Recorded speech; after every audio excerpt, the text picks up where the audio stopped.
sorry. Okay. Oh, you mean the Ozempic thing? Is that what she's talking about?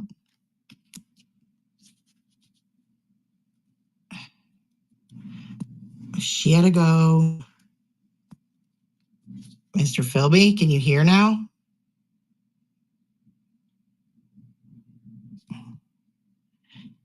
Sorry, I was having problems with my mic.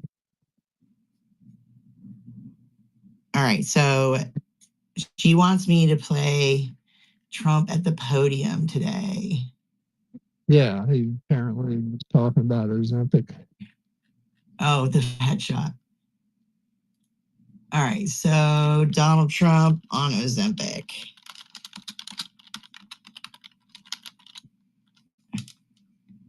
Hi, Doc.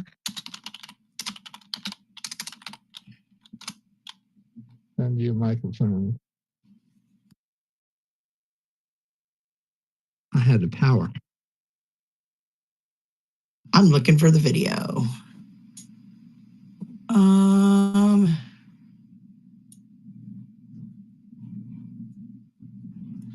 Okay, here we go. I got it.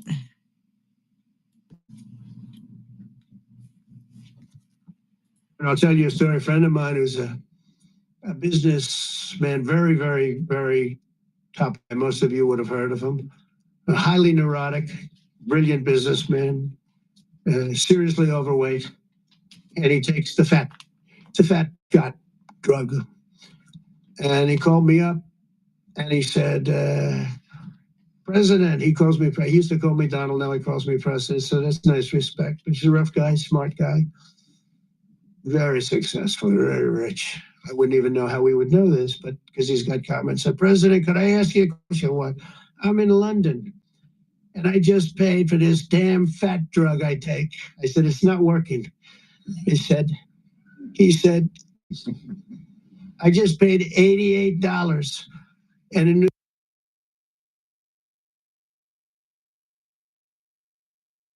He said, so I checked, and it's the same box, made in the same plant, by the same company. It's the identical pill that I buy in New York. And here I'm paying $88 in London. In New York, I'm paying $1,300.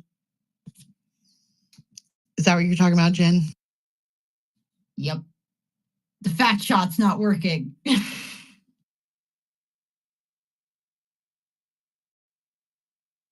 Who was he referring to? I don't know. Who's a really severely overweight businessman from New York? I'm trying to think.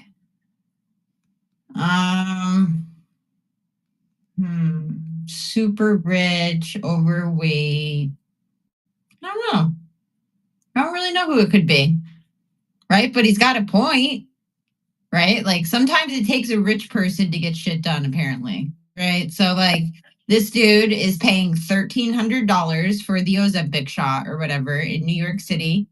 Okay, he flies to London, gets the exact same shot from the exact same manufacturer, from the exact same company, and he's paying $800 in London. Right? Now you would think, right, just like everything else, London is usually way more expensive, right? Yet, why are they paying less? Why are Americans having to go to Mexico for lower drug prices when, like, you know, like Mexico can obviously get it for cheaper, right? All these other places, like you go around the world, right? And you walk into pharmacies and there's constantly Americans in there stocking up on shit that is way more expensive in America that they can get for way less and take the risk of bringing it back through customs because it's worth it. Because if you really need something, if you depend on something and it's way too expensive in America, like, of course you're going to go where it's cheaper. Like, why do Americans have to do that? Why are we forcing people out of the country? And it's not the Americans who are benefiting from increased drug prices. It's the fat freaking sellout businessmen who is like benefiting. Right? So like, why don't we like start benefiting the American worker? Like that's like kind of what it boils down to.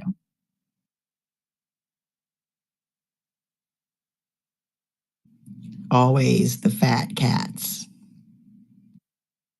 Well, I mean, we're seeing it on all levels, right? It's like the amount of rape and pillaging that has gone on with the American people's money is sort of obscene. At this point, it's laughable.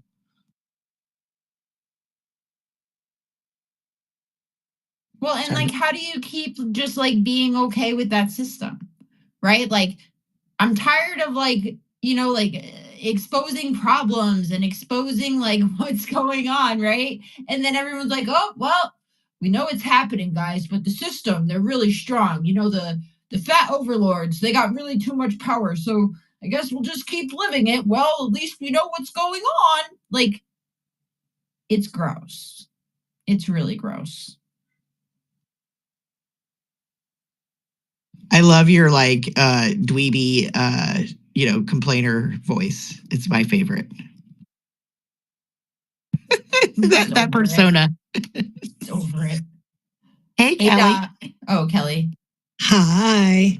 Happy Monday. Where the hell are we at? I just wanted you to know what I'm popping in here for. We are streaming today on X Live, KUX TV, Rumble, Pill, Kick, and YouTube. Streaming fools. What's up, Doc? I love saying that, by the way. I had a bird that used to say that.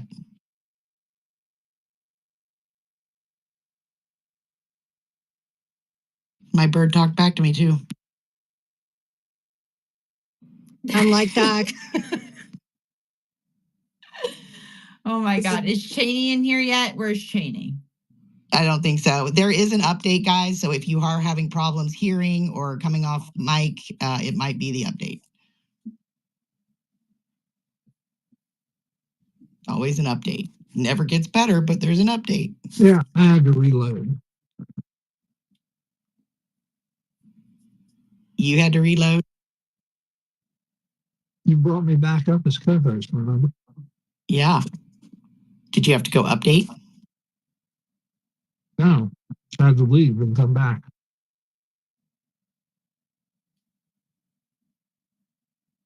It may have updated though. In the interim, it may have updated because my updates are set for automatic. Yeah, but they do so many of them that like the automatics don't always work.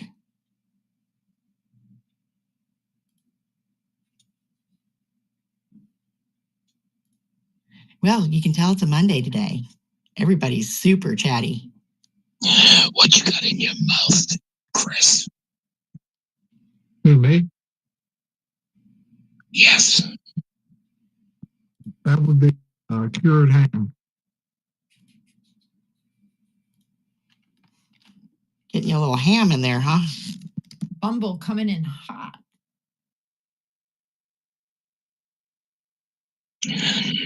High touches. High touches. Did you get your ears cleaned this weekend, Bumble? Is that how you so sensitive there? Love you, Bumble. That was pretty good, Chris.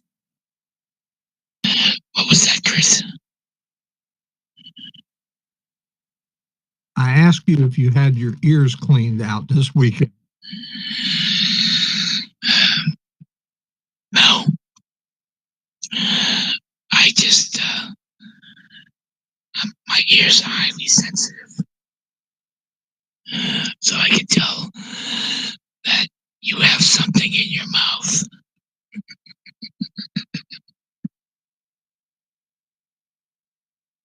I love Bumble's evil laugh at the end when he does it. Like, it cracks me up every time. Well, Bumble, it's not you in my mouth, and that's all we need to worry about. Oh, no. That was gay. That was gay. Yeah. I don't swing that way, Chris.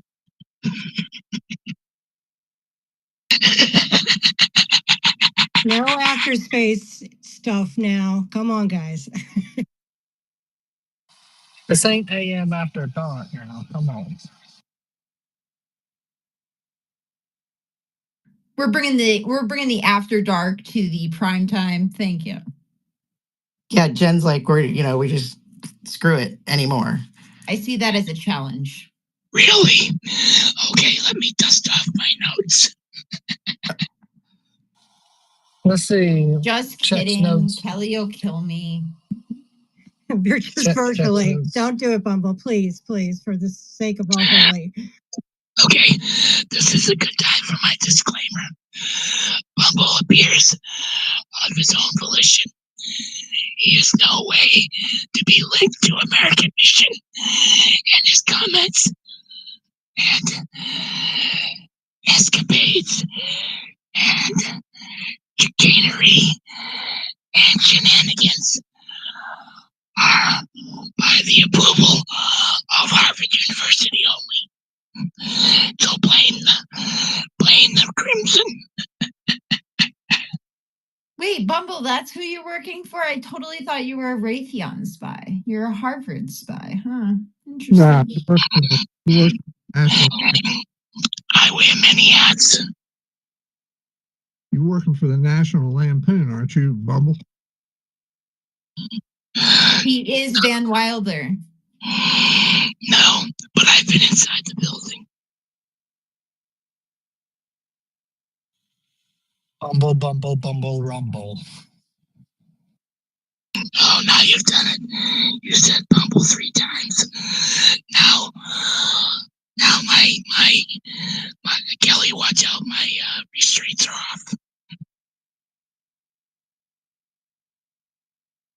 Oh, so Matt is your handler at Harvard/Raytheon. Interesting.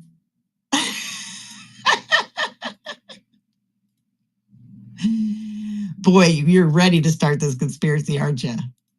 All right, so let's at least start with the Q stuff. I don't know if Cheney's going to make it in, but like, what's been going on that has got you all like queued up here? The Saudi trip. So last time in 2017, when Donald Trump went to Saudi, right, we got the glowing orb where Saudi and LCC and Trump all had their hands on the glowing orb. And I think we also got the soccer ball at this time. Oh, the soccer ball. Is that the one that he handed to Pam Bondi the other day? Well, it originated with Putin, didn't it, Bumble? Like, didn't Putin give it to Trump? Yes, that would be correct. Yeah, that was right. And now there's like the lore around the soccer ball. It was a nice soccer ball. I'll say one thing. He gave him the soccer ball because it was the Olympics that year. Wait, so Bubble, 1 second. So Tim, how it's been bothering me that the FIFA thing, FIFA thing is on the desk. Well, then someone put up a post today on X showing biblical angels, and that is in the shape of a biblical angel. That's a guardian angel sitting on Donald Trump's desk. It is. It's like Ezekiel's angels, right? Well, if you look up the biblical description of angels, right, there's a couple.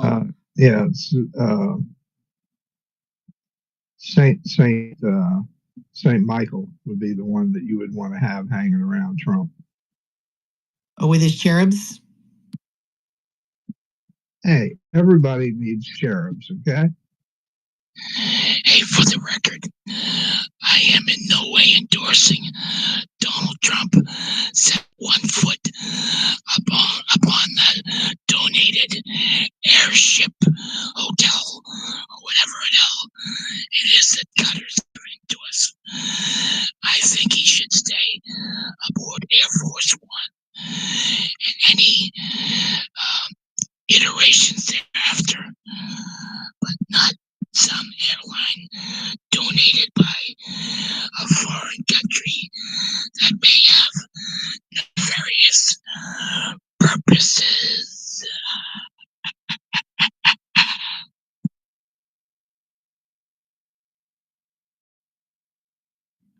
I mean, come on, it's the Qataris. Not to be confused what with could go wrong? Atari. What? Not to What be could go confused wrong? with Atari. Yeah, but they're kind of like the Switzerland of the Middle East, right? Like everybody's doing their shady business deals through Qatar.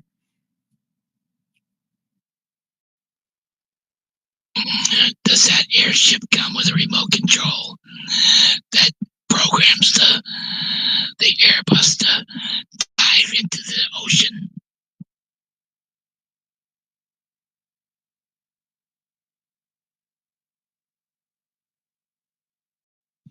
Wait, you guys are going way over my head. We got airships now that go into the ocean.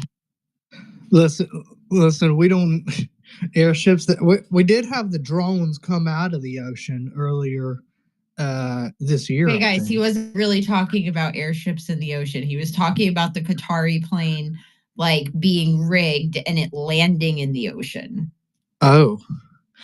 But you've also got, you want to talk conspiracy. You've also got and Miriam's in here, so she can talk more about this. You've got the eventual tokenization of things to come. You've got that going, if nothing else. I went to Bell's this weekend, and I actually they're like right on the point of sale area where you put your credit card in and all that stuff. It had a crypto option. I was like, wow, this is happening. Thought that was pretty cool. It sounds pretty cool, unless you think crypto is just a way to get us to a digital dollar. Okay, but see, like this is where we need to be realistic in our goals. And I think like part of the reason we get screwed on things is because we're not realistic, right? And sometimes you're not able to stop something from happening, right? So the best thing you can possibly do is control it, right?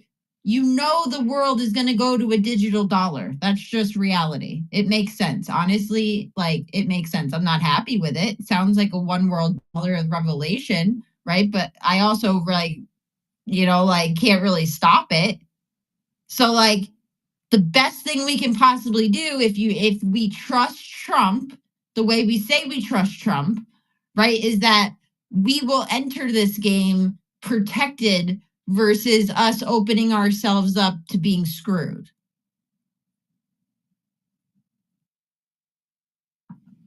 That's a tall order. I hope you're right. I hope that's the way that goes. Obviously, we want that in our favor. But I don't know, Jen. I honestly wonder if that's the golden age we've been sold here, or if it is there's one of two ways this can go. I mean, Matt, listen, I'll put it to you this way, right? Either I go with the fact that like we're going to be forced into this, and either we're going to do it with someone who is going to protect us and keep our sovereignty, which like everybody says that he's standing on, or I have to accept the fact that like, is he evil? And maybe they just tied a nice bow on Donald Trump and he's actually pushing the same agenda they are. Is that what, like, you know what I'm saying? Like, so I'm not willing to go with the latter yet, right? So like at this point, if we're being forced into this, right, which we kind of are, the best possible thing we can do is make sure that our voices are being represented at the table. And if you don't even take a seat at the table, then no one's representing you, and you're just going to have to go with what's being thrown at you. So at least this way, like if we're looking at it that like Donald Trump is standing on America first, which he is, I would say, right? That he's putting Americans first. Like I think that he is representing our voices in a world that could go south real quick if we're not careful. I hate to push back on you, Jen, ever, but I think we do trust the plan. Only I think the plan is for Donald Trump I mean, I'll restore tell you a the story. A friend of mine is petrodollar and make it a global currency. Again, make a currency great again. Drill, baby, drill. No, Bumble, I actually totally agree with you on that. Right? Like, why do you think he's doing everything with the gold simultaneously? Why do you think that he's doing all these other things to strengthen the dollar? Right? So, like, if that's the case, right? We still have to, as Americans, as a superpower of the world, right? If the rest of the world is going on to this digital bullshit, right? We don't have to participate as everyday Americans, right? But you still want America to have a seat at that international table. And just because you mentioned it, how much gold did the Democrats steal in the last 4 years? Well, Bumble, up in the nest, I've put a picture of what is to come in D.C. from the president.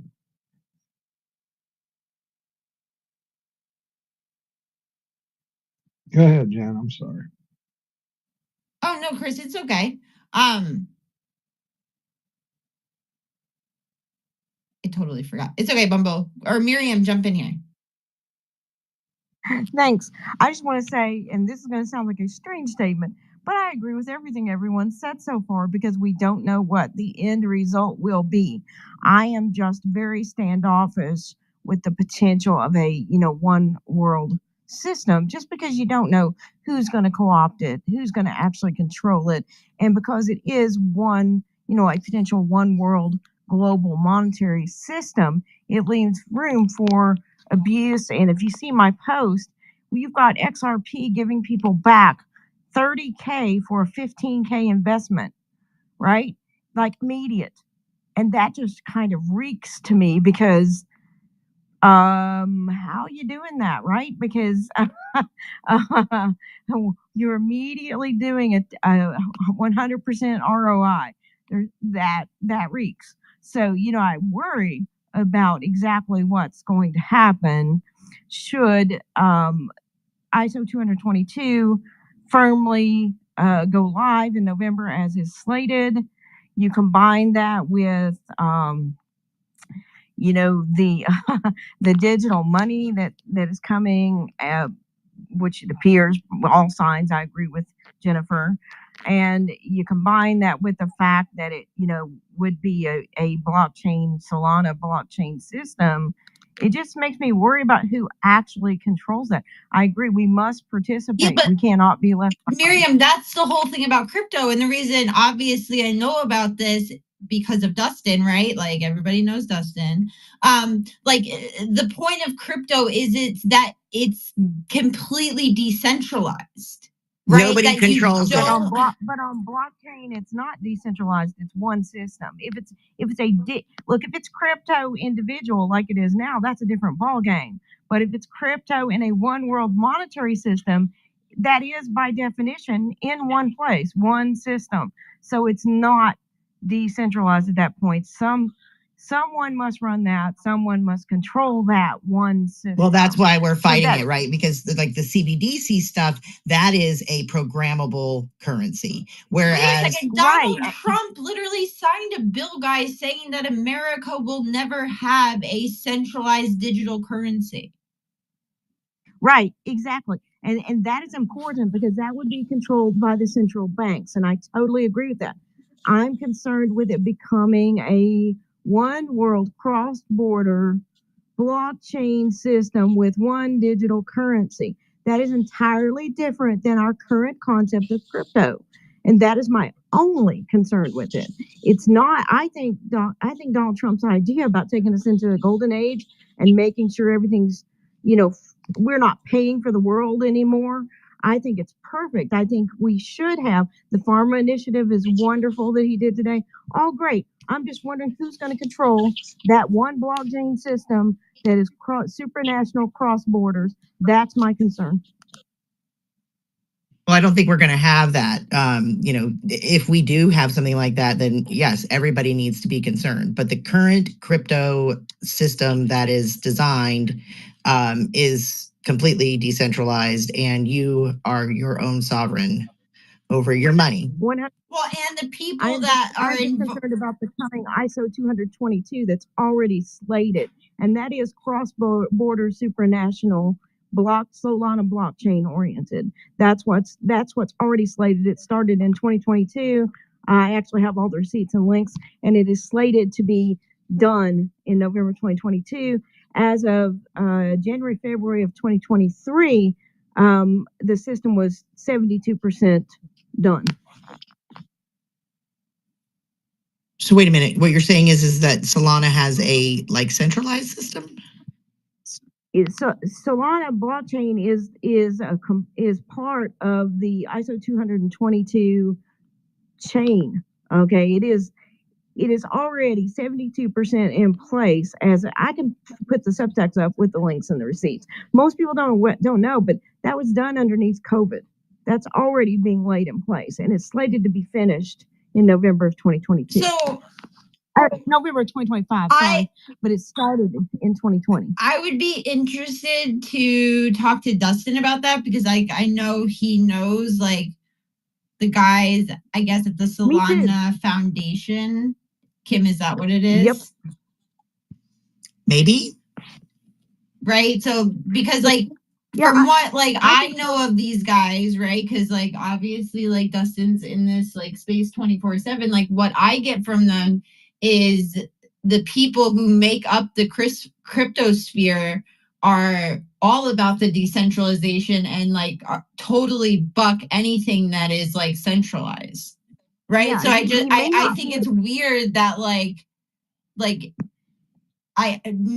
maybe they made this system, but like how would you get the crypto bros to like give up their sovereignty, which is the whole reason why they're in crypto in the first place?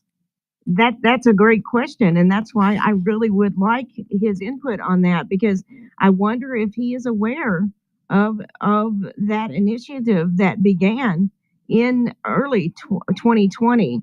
I have all the receipts. So Miriam, can you just in my DMs just DM me and just in like a paragraph explain like what it is, like what you're talking about, and I'll get an answer from Dust when he has a minute?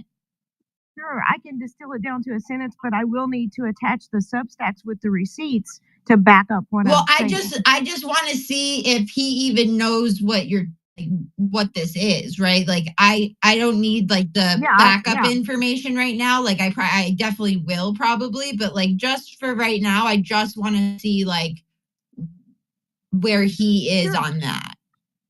Sure, I'll be happy to send you I'll try to make it as concise and direct as possible, because I would love to have his input to know, because I did see Trump speaking at the Bitcoin conference last July. And both him and RFK both spoke in Tennessee. I'm trying to think of the city. Nashville, thank you. They both spoke at the Bitcoin conference just prior to dropping his campaign. And they both were talking about, how crypto is great and all that stuff. And I totally agree. Crypto is absolutely great.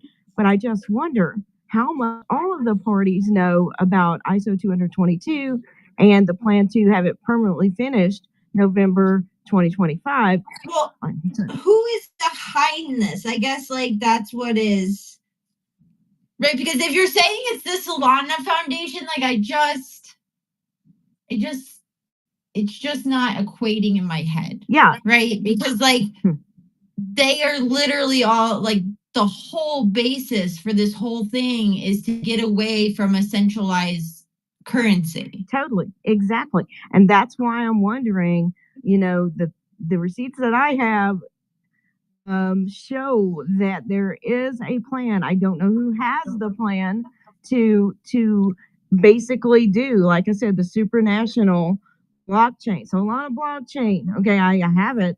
And hold on a second. In tandem with ISO 222, which is a supranational, it's going to take the place. I love ISO 222. Yeah, it's going to take the place of the SWIFT system, so that it is cross-border supranational. So anyway, I would love to know who's behind it. I haven't been able to get that deep to know, but it is very concerning to me, especially if the people who are for decentralized crypto fold or aren't aware of it, that's very concerning to me.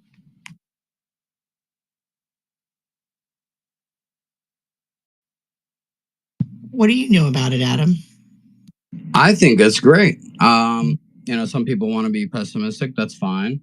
Or questioning things. That's perfectly fine. I love questioning things. But the way I see it with exchanges that are on the ISO 222, those are going to be used for international exchange, right? So you kind of have a standard there. We currently use Swift, which is very expensive, very wasteful, where you could have more of an efficient method of transacting internationally, which would be XRP or any of these ISO 222s. But as far as other cryptos, that we have that are decentralized can still work within these realms. You still need an international exchange. And as far as the petrodollar, I think we're going to be going toward an asset-based dollar rather than just cornering it with petro. But yeah, I think XRP is great. It's just the technology of exchange. RLUSD will be the exchange from the US dollar to RLUSD, so you could buy XRP and do that exchange. It's a stable coin, the RLUSD. It'll be 1-to-1 with the US dollar. So you're still going to have your US dollar, which you'll exchange for an RLUSD, so you could buy XRP and internationally exchange. So that's the way I see it, and I don't see it as this sort of IMF sort of thing. It's taking it away from the IMF and things of that sort. So that's the way I'm optimistic about that. Will we have cash money in hand?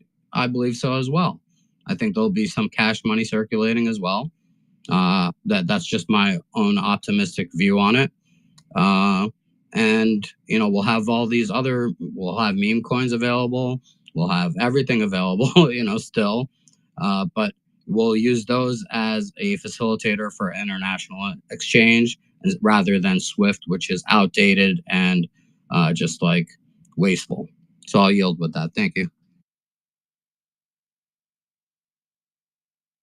Well, I do have an update from Matt Zimmerman. If we want to shift gears just a little bit, because he's been really pushing congressmen to push these EOs through. So I do want to get to that, but go ahead, Miriam.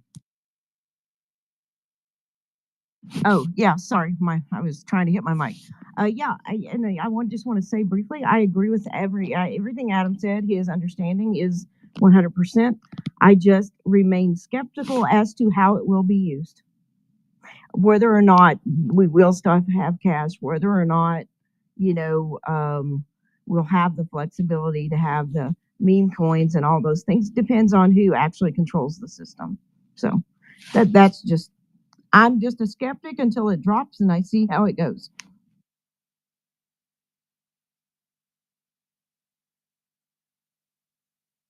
As you should be. All right, let me get to this text really quick. So Matt said that he's letting us know that Tony Weed is working on codifying executive orders for President Trump. Their DC office left him a voicemail while he was at work today. They didn't touch on about putting a referral on Jamie Raskin. However, I just called their DC office and left a voicemail touching up on that. Looking into doing the same for the 3 New Jersey Dems that assaulted the ICE officials and law enforcement for breaking in an ICE detention center. And then let's see. Said, I'm letting you guys know that I had an advisory board meeting with Lauren Boebert last Wednesday, and she is working on codifying Trump's executive orders as well. She has legislation ready as well. I'll keep pushing, providing updates. There you go. And he said he DM'd you as well, Jen. Got to keep on him. Go ahead, Matt.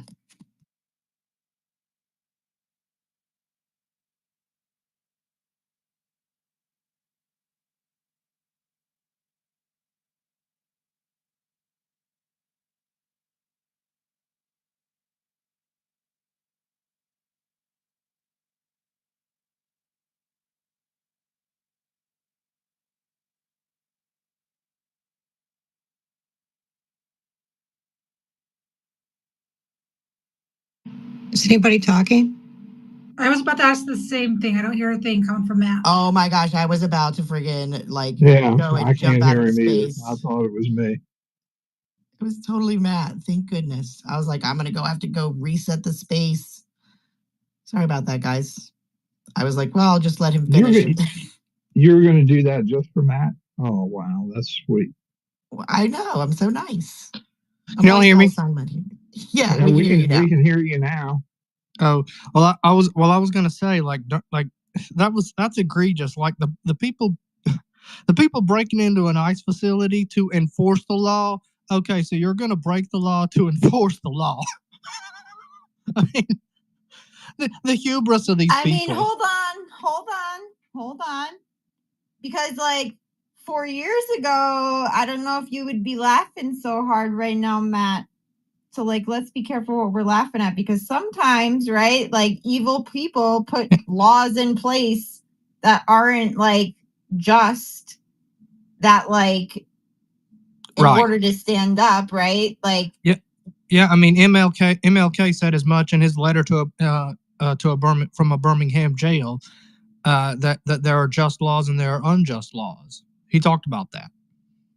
But what obviously you're referring to January 6th, right? But we know there were informants placed within this, as far as I know. No, these are actual laws that they're breaking. Right? These are the laws of the nation that say if you enter our country illegally, right, you don't go through a border crossing, you don't go through asylum seeking procedure, right?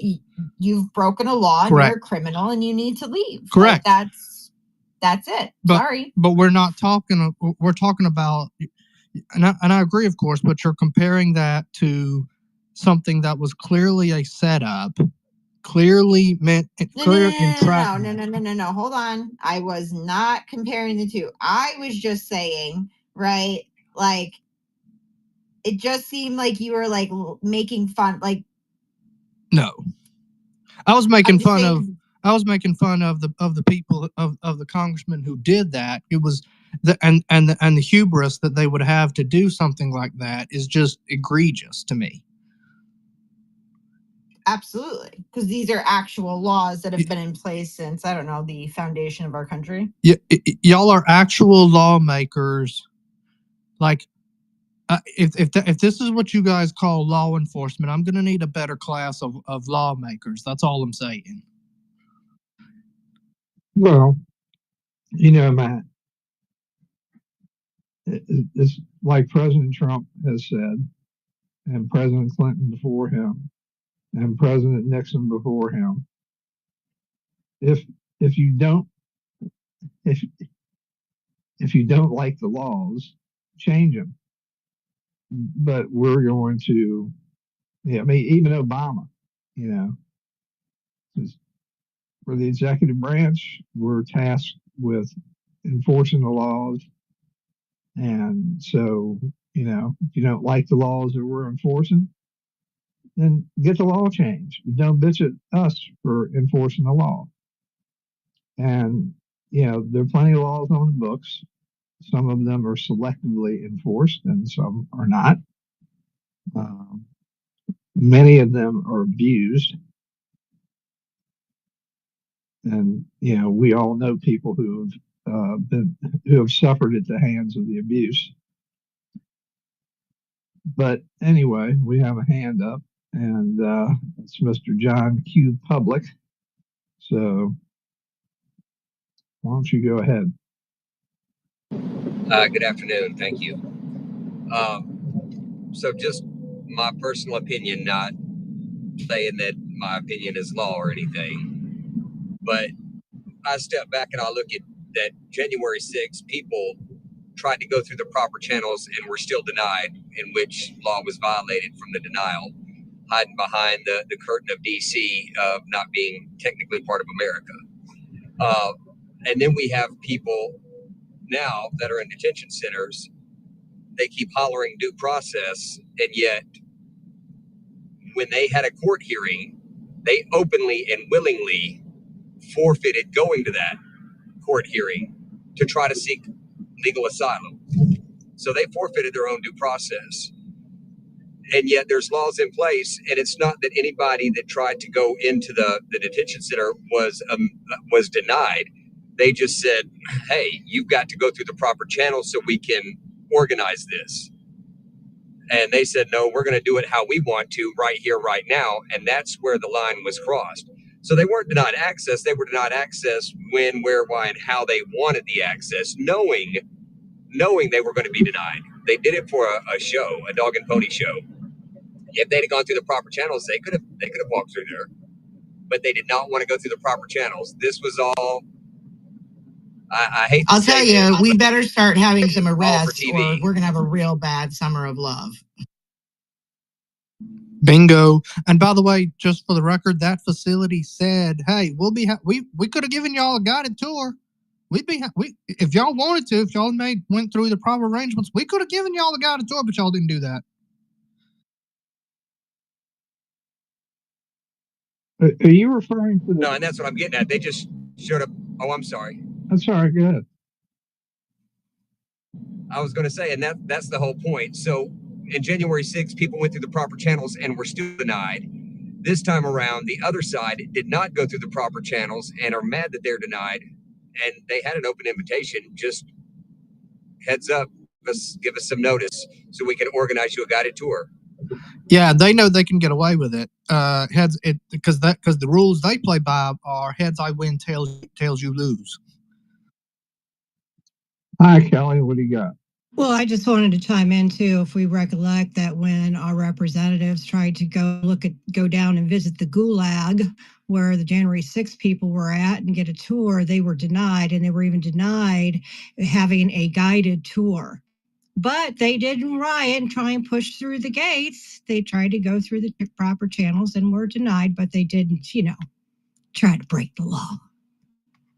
Well, Great you point, had Kelly. you go ahead, Adam. I'm sorry. I just said great point, Kelly. Thank you, Adam. Yeah, you had. Yeah, they were in D.C. jail. It wasn't a federal lockup, which really begs the question: why were these people not moved to a federal facility? Why did they continue to be housed in a municipal lockup? And I think that bears some investigation as to who made that decision and who continued to renew it, because federal prisoners are entitled, to expect a certain amount of dignity and a certain amount of quality of life, which was not made available in a municipal lockup that is designed for people to stay. Oh, I don't know, maybe a month, maybe 2 months, 6 months on the outset, and these people were there for literally 4 years.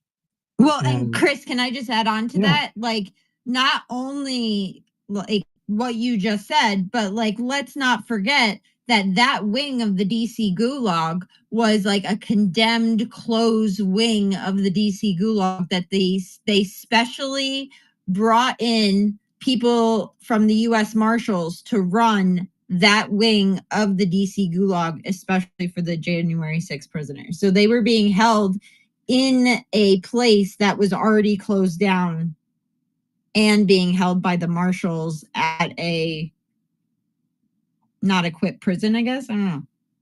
Well, the marshals, should have been the ones blowing the whistle on this, because, I've met a lot of federal marshals, okay, and I can tell you that, generally speaking, they're pretty above board professional people. They're not into manhandling or abusing people unless they're put in, they're in the protective service or it's all hands on. We're going to go after these criminals or whatever. But for the most part, you're dealing with college educated, people who have a vested interest in making sure they do the right thing. And are there going to be a few bad ones? Yeah, sure. There's that in pretty much everything that you run into in life. But maybe they did make internal requests to have that stuff taken care of. But we won't know that unless somebody like Mr. Patel goes in and does an investigation, and gets all the records. Because the mayor of D.C. should not have been, in charge of that. That number one, it happened on U.S. government property. It didn't happen on D.C. property. So D.C. had no jurisdiction. And even if you're leasing part of that jail to house federal prisoners, you still don't keep them there in perpetuity, because it's not a facility that was created for that. I mean, you put illegal aliens in 5-star hotels in New York City, and you got people who have not even had a court date after 4 years living in, continuing to live in squalor. They're U.S. citizens, they're U.S. taxpayers, whose entire lives have been, completely destroyed and disrupted. There are so many facets of January 6th that require investigation and require Freedom of Information Act request, that it's just absolutely insane. Anyway, fed up with media. Go ahead. Yeah, you're right on the J6 thing. I mean, there's just so much. Well, and we've seen another part of the hypocrisy, have we not? When, we're seeing the same people screaming about due process for these illegals, but they could have cared less about due process for actual American citizens who sat without their rights for 4 years. And they're sitting here also saying, well, like AOC put a video out saying, well, representatives have access to these facilities whenever they want, blah, blah, blah, blah, blah. Really? So why was it that so many people were blocked that went to try and go see the J6ers in federal facilities and in other facilities? It's ridiculous. It's the, the typical, they do what they accuse us of, and then when we hold them accountable, they scream some variousism. Either we're a threat to democracy, or we're bigots of some type or something, right? It's always the playbook, and that's what we're seeing in spades now. And unfortunately, it's not just the left, it's the establishment helping them do it with, crap like what just went down with Ed Martin, with people like Tillis and Cassidy and scumbags like that, helping them with this whole agenda. It's absolutely disgusting and vile, and hopefully we can get a few of those dirtbags out. I know we're certainly going to work on it here in North Carolina, getting Tillis out, but it's these people need held accountable, and up into including, if some of the stuff they're doing is criminal, send them to jail. Treat them just like those couple of judges that have already been arrested. That's like a drop in the bucket. That's a start. There needs to be a lot more.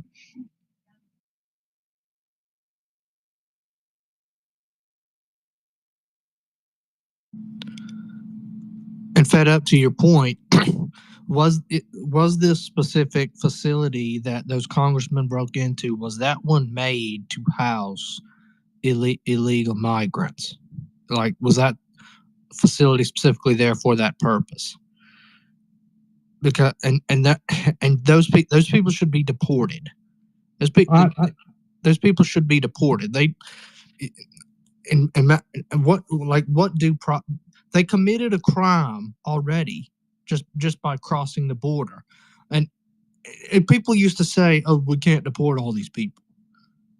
Maybe not, but if we're going to go there on that issue, then if we're going to go this hardcore, then yeah, you're going to eventually down a road that will lead to deporting all these people.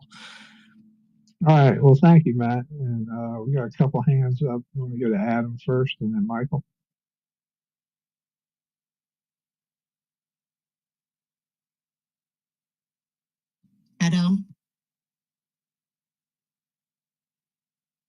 Adam going once. Going twice. I'm back. I stepped out of my room real quick. I didn't realize it was going to be that short. Sorry. I just wanted to back up what you were saying, Chris. It's kind of interesting.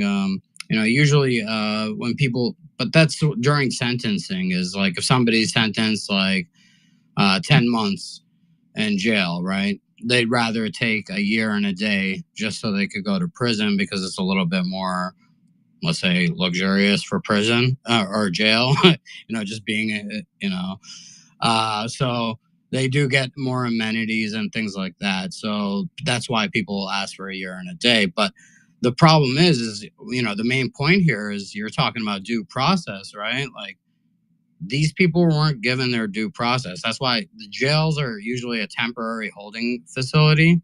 It's supposed to be temporary, but they didn't give these people a speedy trial. Well, they didn't give them any sort of proper due process that they could get sentenced and then go to the prison and serve their time if they wanted to. But I don't think trespassing is I think trespassing, you should get a trespass warning usually. And then if you violate that trespass again, then you go to jail, right? But that's not what they did to these people. Well, they tried. To your point, they have redress in the Constitution. You're allowed to redress grievances and to talk to these people. So, they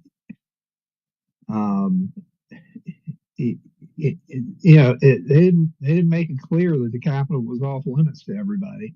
The day before or the week before, they issued a protest permit. I wish we could give Congress a pop quiz on the Constitution because I feel like they don't know it. And well, to John Boehner's credit, and I know a lot of y'all don't like John Boehner, but when he became the speaker, he the first thing that they did in Congress was read the Constitution out loud, and that was he did that because of the abuse that took place in the House of Representatives under Nancy Pelosi. That was her first speakership. But yes, Adam, you got excellent points. Usually, yes, the local jails or county jails are for holding people over for bail or very short sentences, and what these people experienced was nothing close to that. So next on the hit parade is Mike. If you want to go ahead. Hey, everybody. I was just going to fill in. I just want to say hi to Savvy real quick. Sorry, Mike. Hi, Sav. Go ahead. That's okay. Hi, Sav. Hi, guys. I was just going to fill in some of the details on the Newark situation specifically, because I caught some of that today. So as far as the facility, it is exactly designed for these types of prisoners. It was just opened. It was a brand new facility. So it was just opened. It's located right next to an airport. It's, highly secured. It's the largest on the East Coast. And it was designed for some of the worst that they find. So that's that. I just wanted to get that all out there. And then as far as charging, the mayor, so the Congress people actually do have oversight. They have a right to request a tour of the facility. And So the mayor does not have that same right for a federal facility. So he was actually arrested and charged, and I think that's what spurred up the big confrontation, and in which the congresswoman is caught on the body cam of these officers shoving and pushing a federal officer. She threw an elbow on at him. Yeah, and that's on camera, and so she's still under. They say still under investigation. Charges still could be applied. The thing with that's kind of tricky because Congress would have to decide if they want to expel her from Congress, which would be pretty difficult. But I don't know. So that's just kind of interesting. I also want to say about Ed Martin. He's still the acting attorney general of DC until this Friday. And then after that, they put him, he's now going to lead once that's over, he'll now lead the new, he'll be the director of the new weaponization task force of the federal government. And he said, it's incredible. So he's already working with people like Dan Bongino on like the pipe bomber thing. And he sent letters to Raskin and to Schiff and to all these people trying to get them to have public comment on some of their past actions. Like Schumer had to go on the floor of the House and explain what he meant when he was threatening Supreme Court justices. He had to address it because if he didn't, Ed Martin was going to charge him.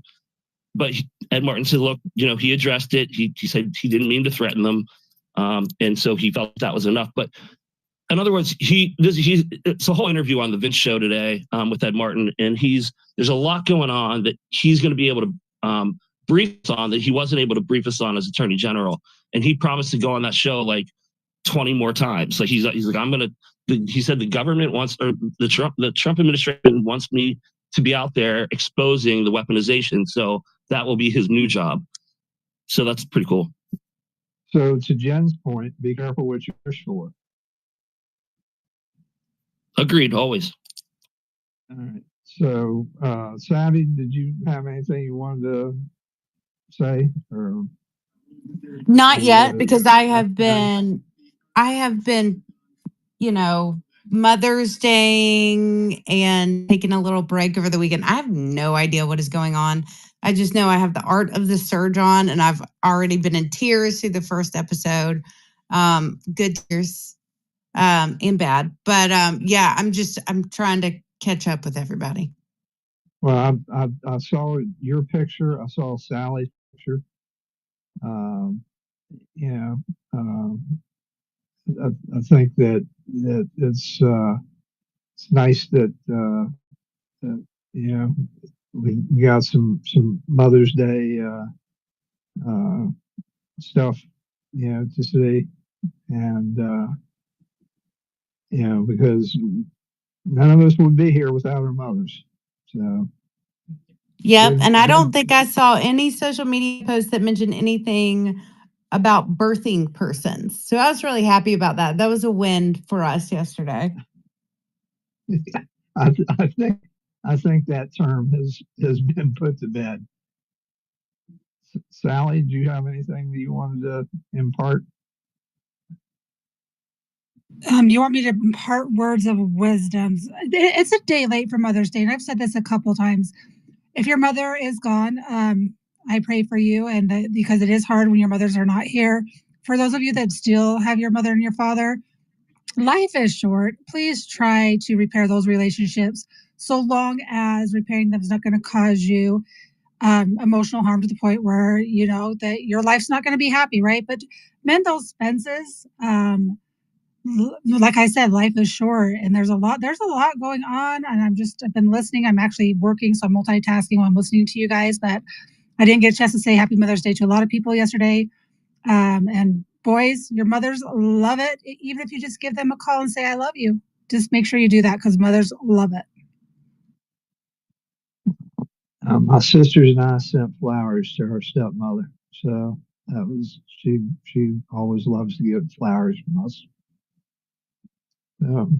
But all right, Matt, you're got fed up. We got fed up, and then Matt. All right, sorry. That's all right. Go ahead. Either way works. Yeah, it's funny you saying that because it is moms. It's the littlest gestures mean something. It's like my son had just gotten a new job here recently, and it's only the second job he's had, and he went and usually we took him to do stuff. Well, he wanted to go buy just a Mother's Day card, pick it out on his own, buy it for her, all that with his own money from one of his first paychecks. And that meant so much to her. More than any gift he could have got, just the fact he thought of it, and picked her out something nice that she'd like. That's all that mattered. It was just the thought. And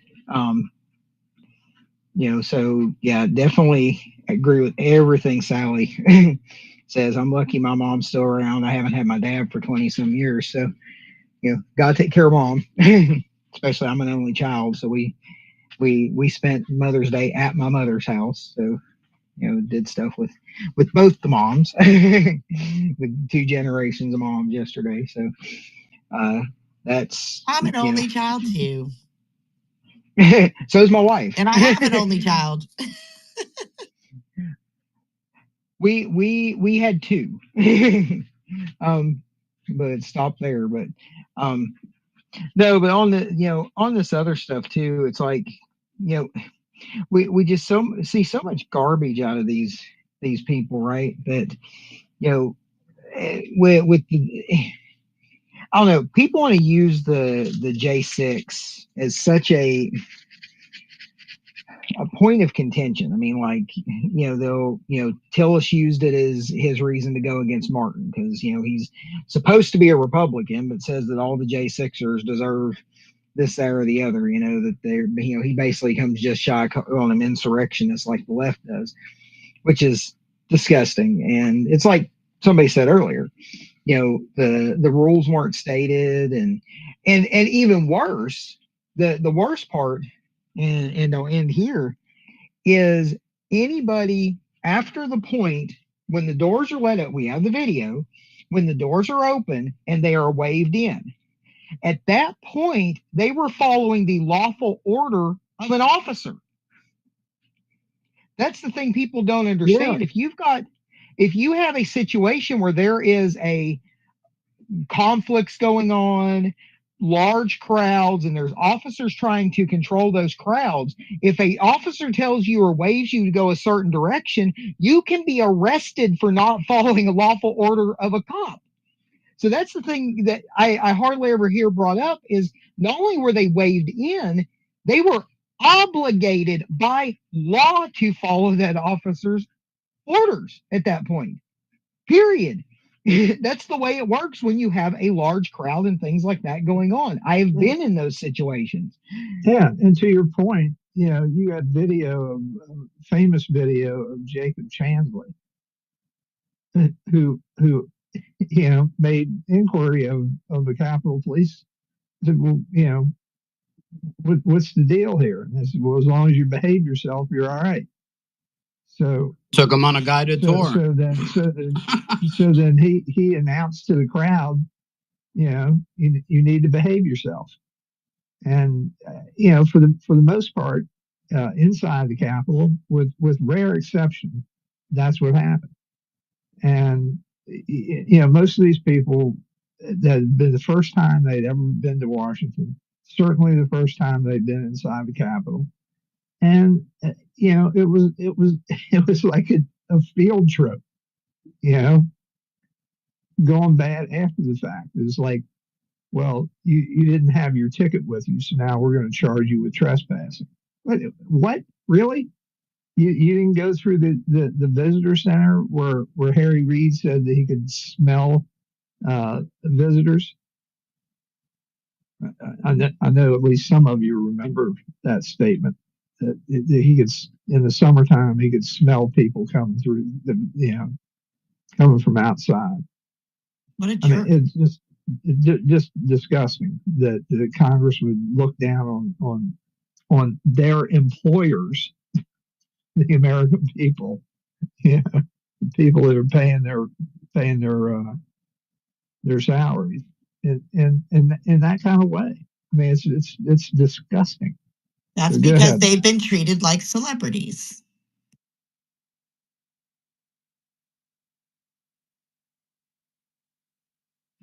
Go ahead, Matt.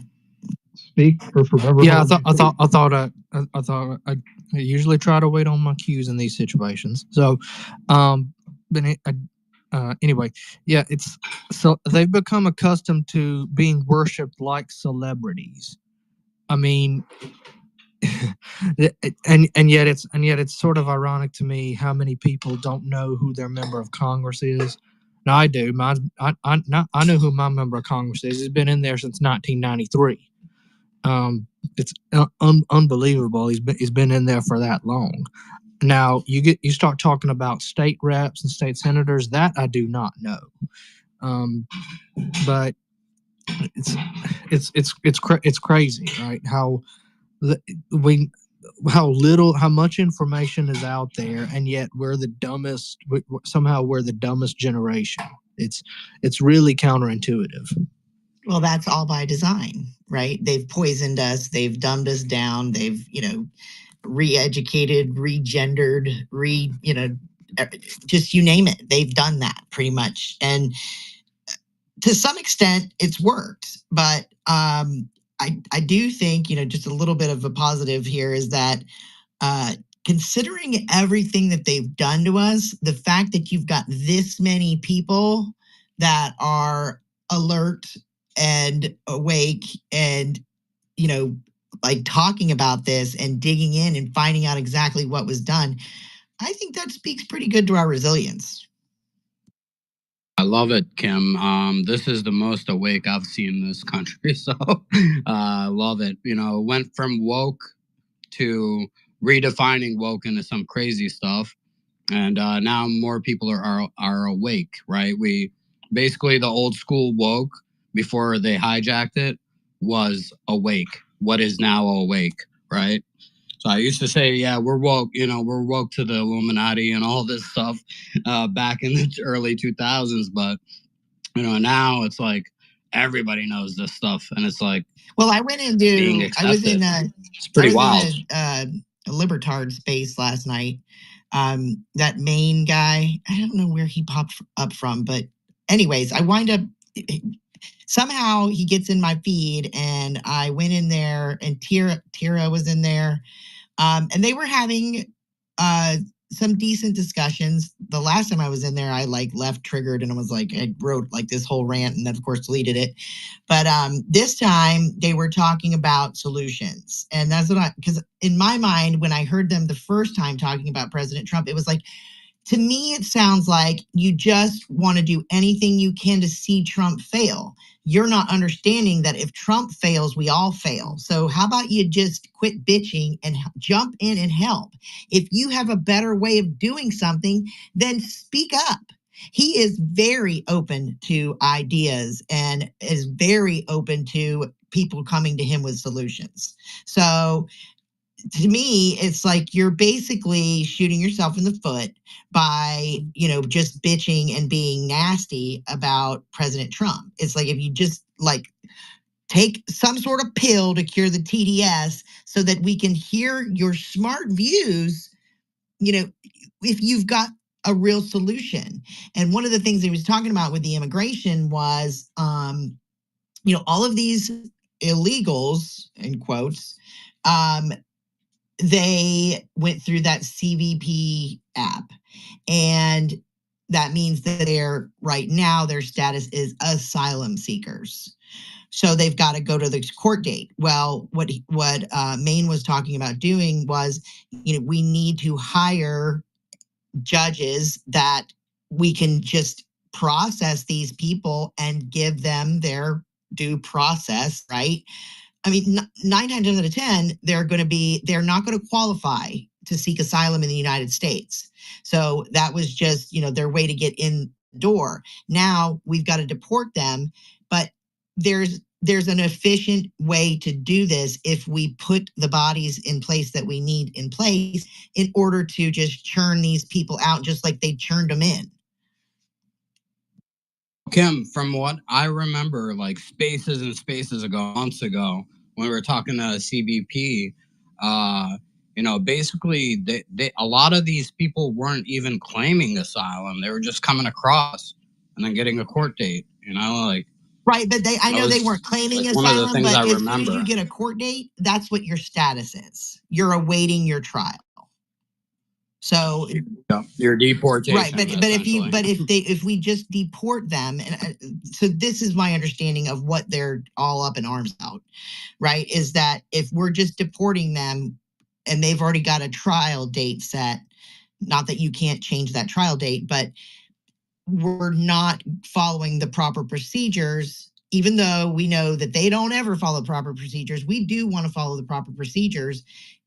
There's just things that need to be like, we need to put bodies in there. We need to they don't even have to be like a real judge. You can create this position. No, they were given asylum under false pretenses. Right. The people who gave them asylum had broken the law and were not adhering to the laws of the country. And I'm sorry, even if you have asylum, you gotta go. No, I agree. But I think that there's a way for us to mass process and mass deport through hiring, people to do the paperwork. Kim, did you hear what Stephen Miller tossed out the other day? No, but I want to hear it. Suspending habeas corpus? Yeah, they're considering it, and it's been done before. I just feel like that's going to bite us in the ass. That's what I'm saying. That's literally that. That's literally what it is. I'm sorry. You entered the country at a time, like, listen, that was not the proper protocol. Okay, just because you're gay doesn't mean you get to enter our country under asylum. Okay, just because you don't want to live in your country anymore because you think it's bad, that's not an excuse for asylum, right? There were sets of asylum standards, and those standards were not kept, right? If you entered the country, you have to leave. Right. And this whole we need to do the paperwork bullshit, right, is just their way to tie up this thing. So what Stephen Miller is proposing is suspending habeas corpus, right? And put them, just get out. For those that don't know what habeas corpus is, does anybody want to give us a little rundown there? It's basically their right to fight back against the deportation. It basically says that we don't have to go through any due process. And it was used, for example, by Lincoln during the Civil War and at various other times. It's supposed to be only used for when you're under invasion or certain circumstances. And it's supposed to be, I think, approved by Congress. But the president can declare it while pending congressional approval, is what I understand. And so it's going to cause the left to go mad. The funny thing about it is that today was the first day of arrivals for the people that are seeking asylum in South Africa, the farmers, the white Christian farmers. And the left is freaking out that we're allowing them to come in while we're deporting everybody else. And it's just, it's insane.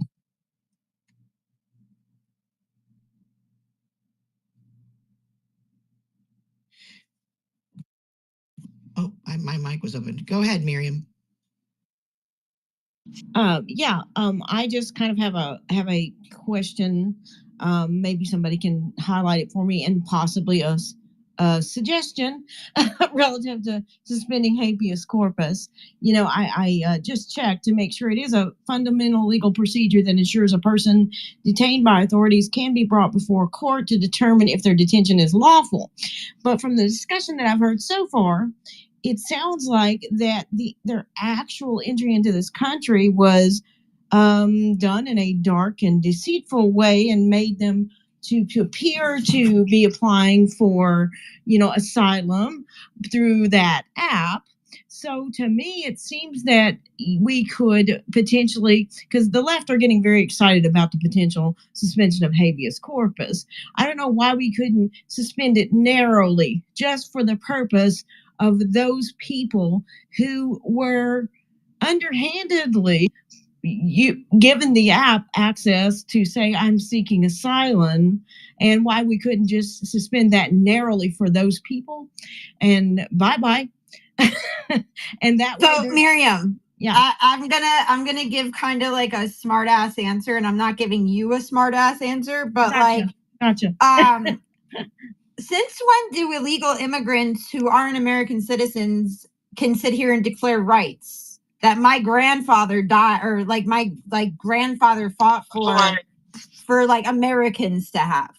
Like this bullshit of these people getting to come here and be like, oh well, I'm not even a citizen of your country, but I'm going to sit here and demand that I get habeas corpus. You know what? Like, you're not a citizen. I'm sorry, you didn't win the citizenship lottery. It's not my problem that you are here illegally. I'm here to protect my fellow American citizens. And you know what? Like, you don't get to claim constitutional rights that aren't your rights. You're not an American citizen. I totally agree with you. That is my complete take on it. I just was wondering if there was a way to short circuit the screeching Dems who want to play the game, because you know what they're going to do. They're Turn down the volume. Yeah, they're going to keep screeching, and then eventually they're going to find someone to sue Trump, take him through the courts again, blah blah blah blah blah. Aren't our rights given to us by God, though? Like, what's that argument? I'm just wondering if there's a way to stop that process. Okay, where's habeas corpus in the Bible? I agree. I was just wondering if there's a way to stop Jesus didn't get no habeas corpus. I just wonder if there's a way to stop the Dems from literally doing what they always do. Oh, we're going to sue you. We're going to drag you through the court about the fact that you know, and then you have to wait all that time to actually do what you want to do, which is deport these people who came in illegally and under false pretenses on the app. So I was just wondering if there's a legal way to literally stop the Dems from going down the course that we know they will. They're going to scream about habeas corpus, and then they're going to take it through the legal system, and it's just a pain in the butt. No, but we just need the judges to stand up. And Kim, to your point, right? Like the rights given to you by God are life, liberty, and the pursuit of happiness, or life, liberty, and property, right? Ain't nobody taking your life. Ain't nobody taking your property. Ain't nobody life, liberty. Okay, and ain't nobody taking your liberty. Okay, you are more than welcome to go back to your country, and you can have life, liberty, and the pursuit of happiness all over there. Okay, you have to go through a process to enter our country, especially when we have what? How many tier 1 terrorists do we have in this country? Right? How many terrorists and people who want to do us no good and no harm? Like, we don't know where you came from. Okay, we had a tyrannical force that has taken over our government and was allowing prisoners who have committed crimes against humanity into our country. Okay, you just happened to come in at that point. Okay, that's not my problem. That seems like a you problem, but you have got to go. When we have people, Americans, who are paying taxes and still suffering while all the money is going to the illegal immigrant who, I'm sorry, has no right in this country, you need to leave.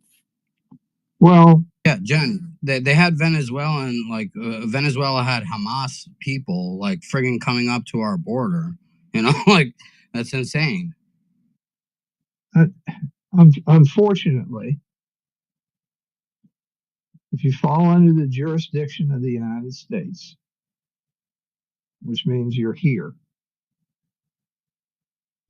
then you're entitled to all of the protections of the Constitution. And that's bullshit.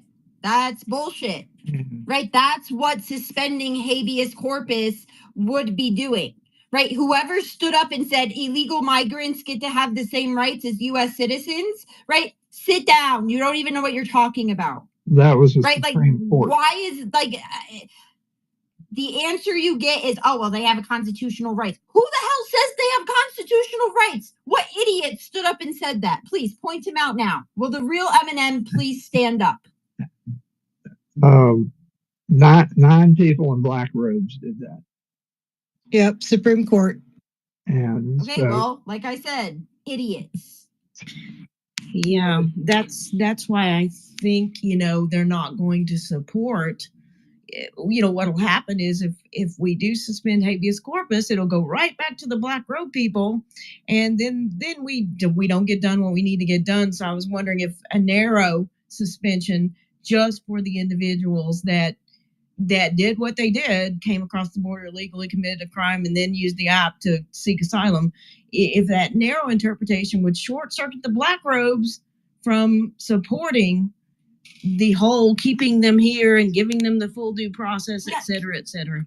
Nothing he does, literally nothing, guys, is not going to get attacked. Well, Right. So honestly, what you need to do is just factor in the attack factor and keep running until you can't run no more. Because no matter what you do, some idiot in some part of the country is going to be like, you can't do that. well, there was a process set up when these people came in, okay? And all these people who came in, the ones that did not cross at border crossings, received a court date as part of an administrative process. So that is due process. Okay, but Chris, can I just point something out? Because this is a beautiful time to point out this statistic. Okay. Even before the invasion at the border by the Biden administration, okay, what do you think the recidivism rate was on those people showing up to their court date? It was probably around 2 or 3%. Right around there, okay? So, and there was no way to trace these people, right? So, well, they all have Biden phones now, so with an app. But this is the point, right? Is they have set up this bullshit system and they take steps in order to placate the citizens of the United States to make them think that they're actually doing something, right? Oh, well, they have a court date. Technically this, technically that. Technical bullshit. That is what that is. You just gave them a get out of jail free card because ain't nobody coming and dragging their ass into court. But me as an American, if I don't show up for court, my ass is getting dragged in. Well, so go ahead. I don't know. No, I'm just ranting at this They point. go disappear into the country and we never see them. And the smart ones, let's say, would ditch that CBP phone unless they wanted the money that the government was throwing at them. But by now, I would imagine some of them have ditched it because the money stopped coming in. All right. Well, so before we get good luck tracking them. Can I say something? Yeah, go ahead, Bob. You don't have to worry about the suspension of the heebie-jeebies or a narrow suspension of the heebie-jeebies. It doesn't even come into play. It's a democratic trap. And if you start discussing things along those lines, you fall into that trap. These people are here illegally, and they need to go. End of story. Bumble, to your point, what they should do is they should invoke habeas corpus and tell these people, hey, you either appear before a judge or we're going to round you up and just set you on the other side of the border from the United States and Mexico. When is that, though? Where you came from. Is it? Called failure to appear. When is that, though, Chris? 2029? 2030? No, you declare that all people, you have an executive order. Everybody's got to show up before a magistrate within 30 days. They don't have rights. End of story. Period. They're under the They're under the jurisdiction of the United States. I don't like it any more than you do. They are not. They Chris, are, Bumble. They are not. If they are inside our borders, they are. I mean, technically, okay, listen, this goes back to the 1 foot rule, right? If that's why we were all getting screwed with the Roosevelt easement, right? Is because the actual border wall is built 60 foot in, right? We have a 1 foot rule. The minute they place one foot on American soil, even if the other foot's still in freaking Mexico, okay, guess what? They are our problem now, and we have to deal with them, right? Like that is the problem, right? So when they're walking up on the border wall, they're already 60 feet into the United States. We can't even send them back. All right. Well, Sally really hadn't spoken, so we'll go to her first, and then we'll go to Matt, Fed Up, and then Miriam. The one key thing that we are forgetting to talk about is when these people came across the border using that app and say they were on the transnational terror watch list, what would happen is they say, I am seeking asylum. They are allowed to be into this country legally as they await their court date, and they are taking off the transnational terror watch list.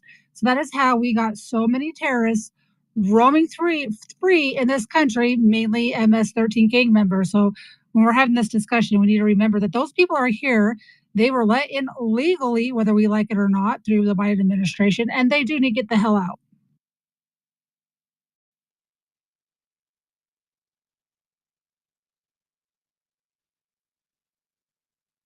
Well, thank you, Sally. Go ahead, Fed Up.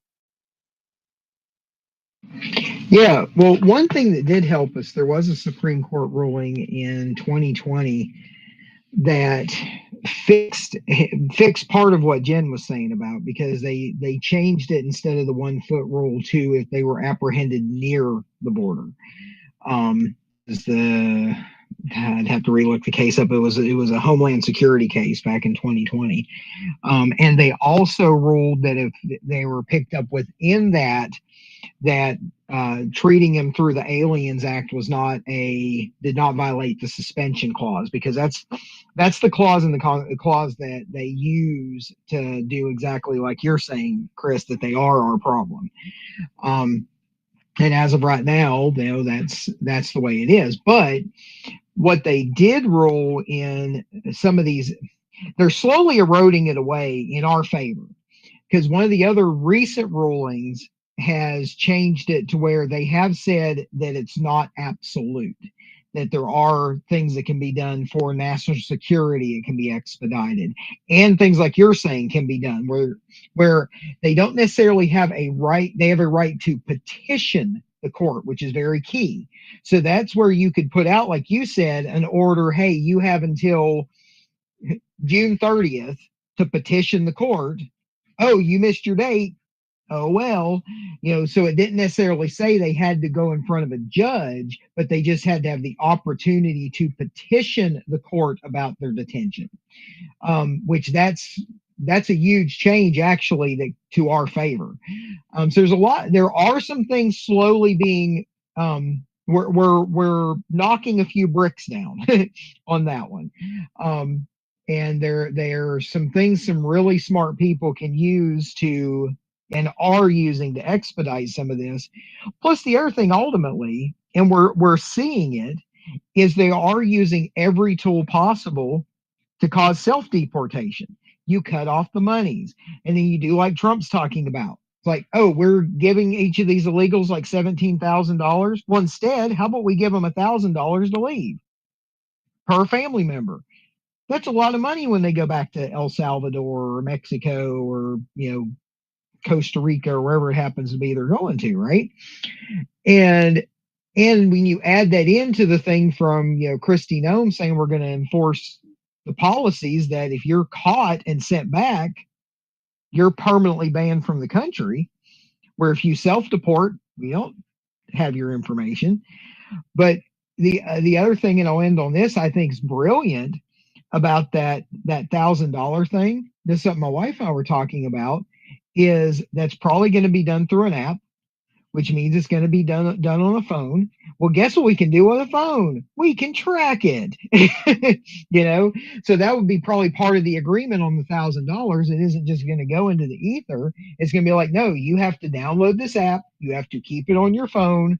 And there's probably things that are, lots of legalese in there that once they do this, they have a certain period of time to self-deport, or we will grab them and permanently ban them from the country and send them back. So, they're working a lot of angles on this. It's just it's a lot of people and going to take a lot of time. And there are, like you pointed out, there's 9 people or a certain number of people. Sometimes it's only 5 people in black robes that have put some real crap in our way. Jesus, I gotta say something right now. Is that okay? Go for it, Bumble. The judicial branch of government does not have the right to set executive policy. Read your Constitution. It's a separation of powers. Period. Yeah, Bumble, you're 100% right. Okay, but the I think that what you're seeing is in these individual cases that the court is finding on behalf of the administration for just that reason. And that's illegal. Well, no, they're finding on behalf of the Trump administration to be able to do what they're doing. Oh, sorry, that's right.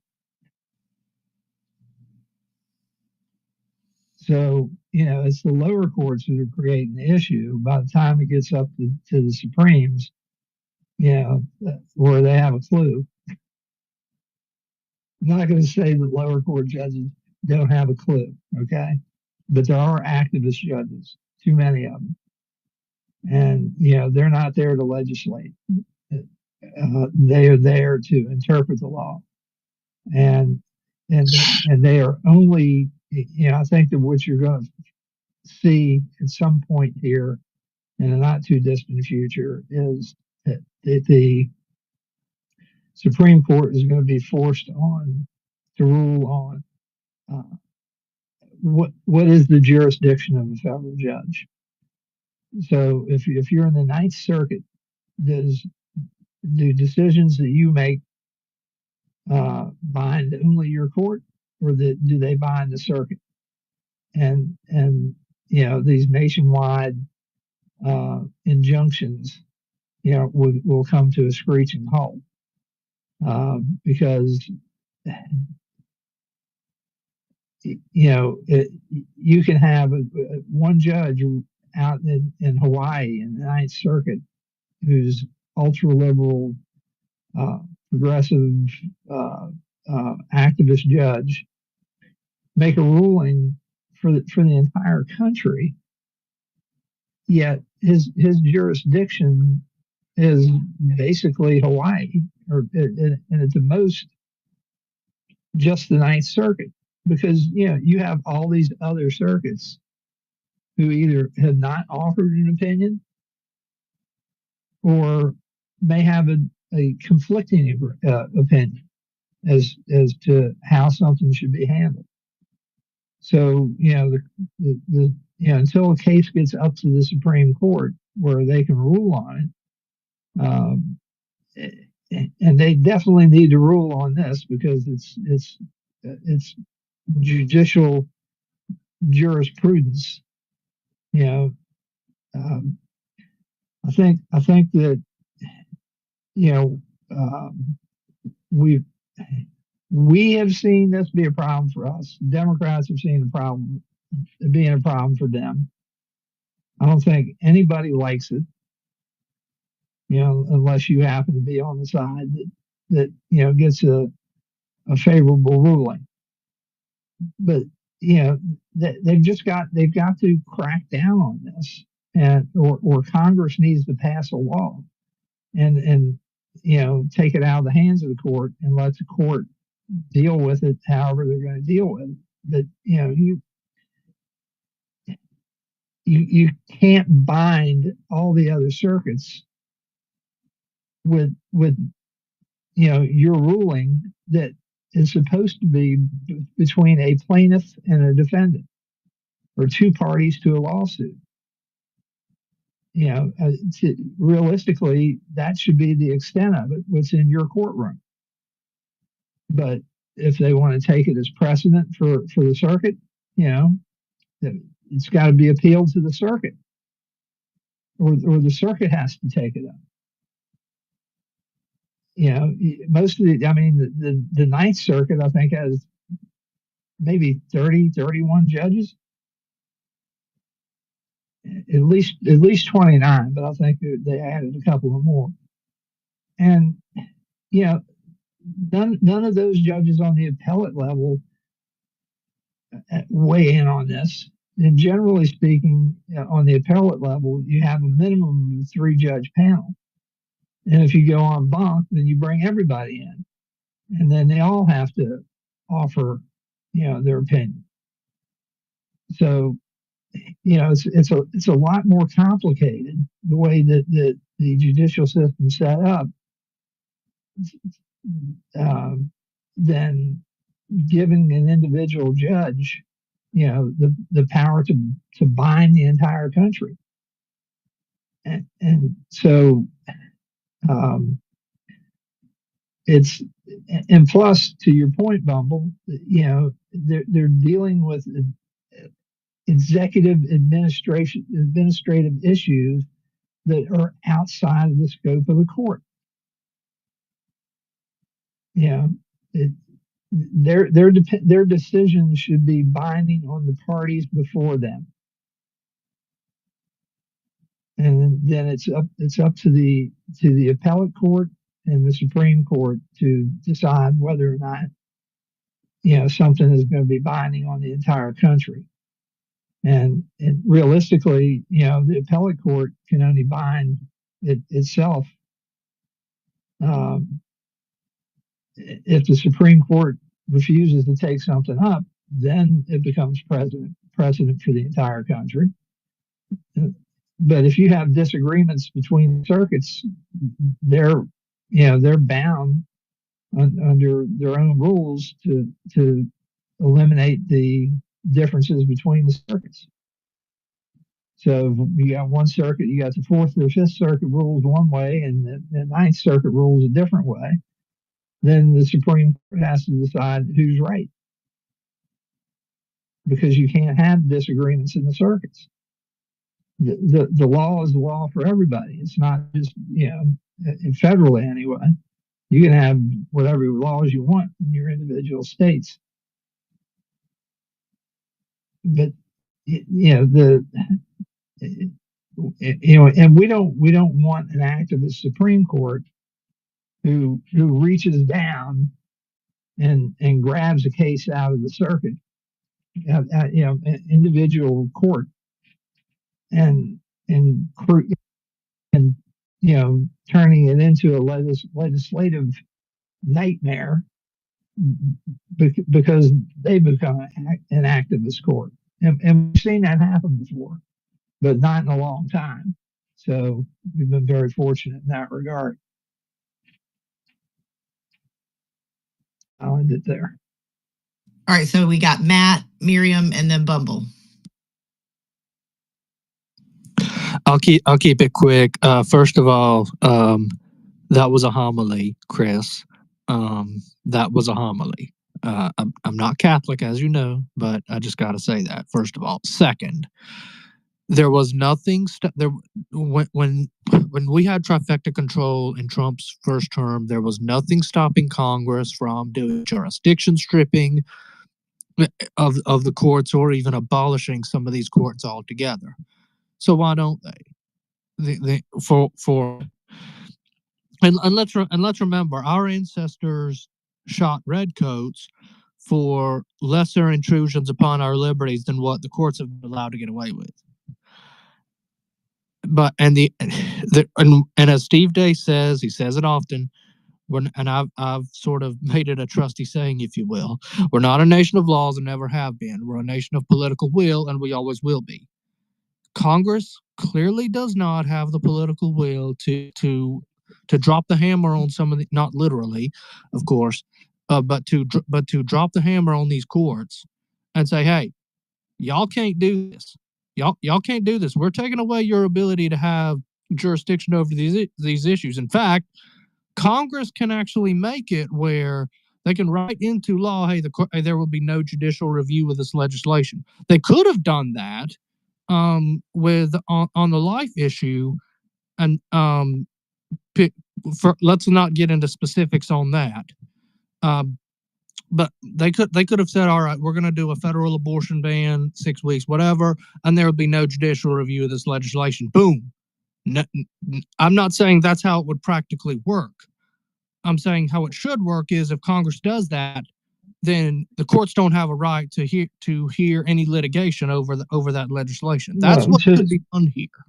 To answer your question or to comment on your statement,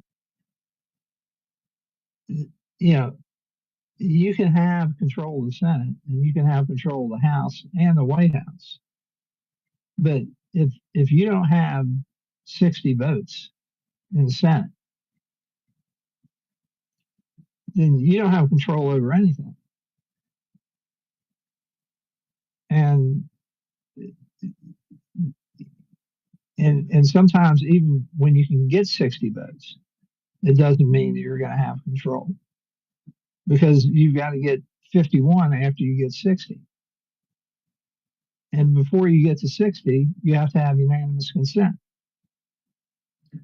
So it's not as simple as the House wanting to bring the legislation up to tie the hands of the courts. If you don't have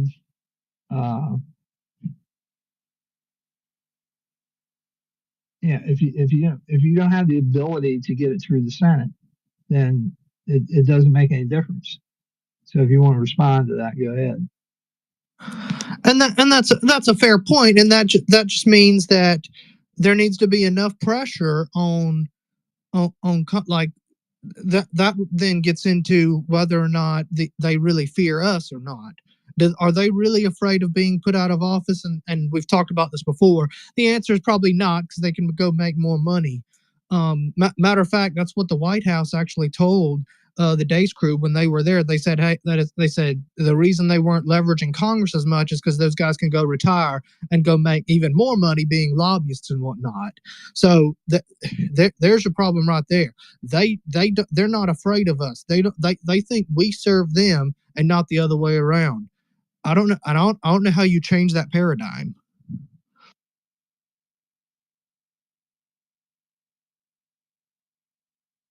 I think that paradigm, Matt, kept us from going to the friggin' FEMA camps in 2021,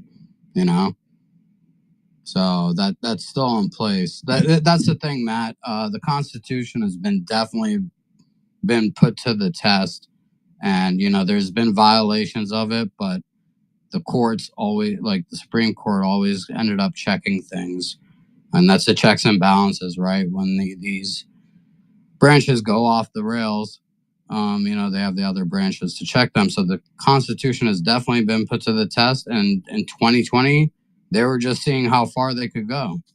That was 2020 was a test. Pi had a good question down in the Test run. comments. She asked if illegals could be drafted. I hope not, but you never know when what a court will say these days, because apparently courts make no, they don't. Well, if they're under the jurisdiction of the United States, the answer to that question is yes.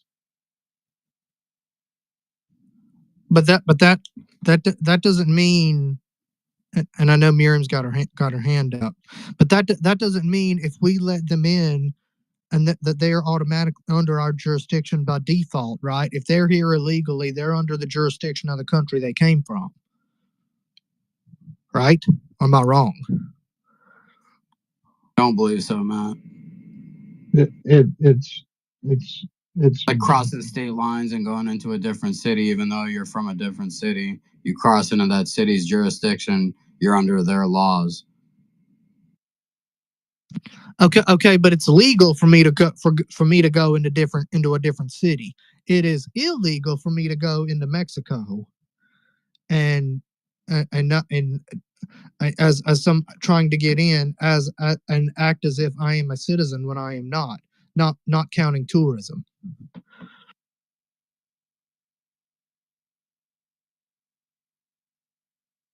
Maybe that's where we could draw something up with Mexico and like have some sort of buffer zone between, rather than the Roosevelt easement, where they come onto U.S. Land and then they're our problem. That it would be rather be just a like maybe like a 15 or like let's say like a 100-foot buffer zone, and we could just have armed people on the border, and everybody crosses into that buffer zone. Good luck. Don't they call that a demilitarization zone or something like that? DMZ. I don't know. I don't know what DMZ exactly, how that would work. Matt, do you know something? I saw your thumb go up. Oh, it went down. Okay. Go ahead, Miriam, and then we'll get to Fed Up, and I don't see any other hands. Just in general, I'm enjoying the give and take in the conversation because there's so many facets to this, because law by its nature is very convoluted, and then you add interpretations. It just gets really, really interesting. So I just want to throw one more thing into the conversation. My husband was in the military, and when he was active duty, there were actual citizens of other countries that were literally in the military, in our military with him, even though they were not citizens. So, yeah. And I'm sure it was some kind of program that the US government has. So, once again, that kind of blurs the line once again. But I find it very interesting, all of the give and take. And it's going to be interesting to see how this administration deals with that problem, because it is a very, very tangled mess. And on that note, I'm going to have to leave because I got a bunch of stuff going on, but I've really, really enjoyed the space today, guys, and I'm looking forward to coming back. Well, thank you for joining us.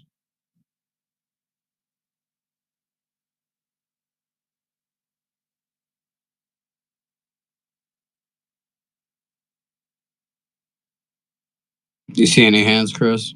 I see Michael's hand up. I don't know. You said Fed Up's Fed Up hands and up? Michael. Fed Up and then Michael.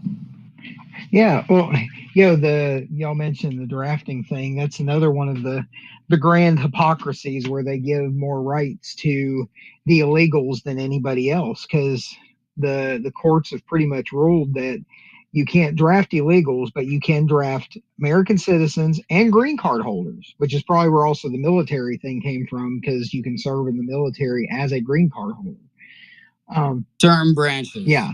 Marines won't take non-citizens. Right. Yeah, certain branches. But still, even the fact that they can in certain branches. But, Yeah, Army will take anybody, from my understanding. I'll have to remember and tell my aunt that.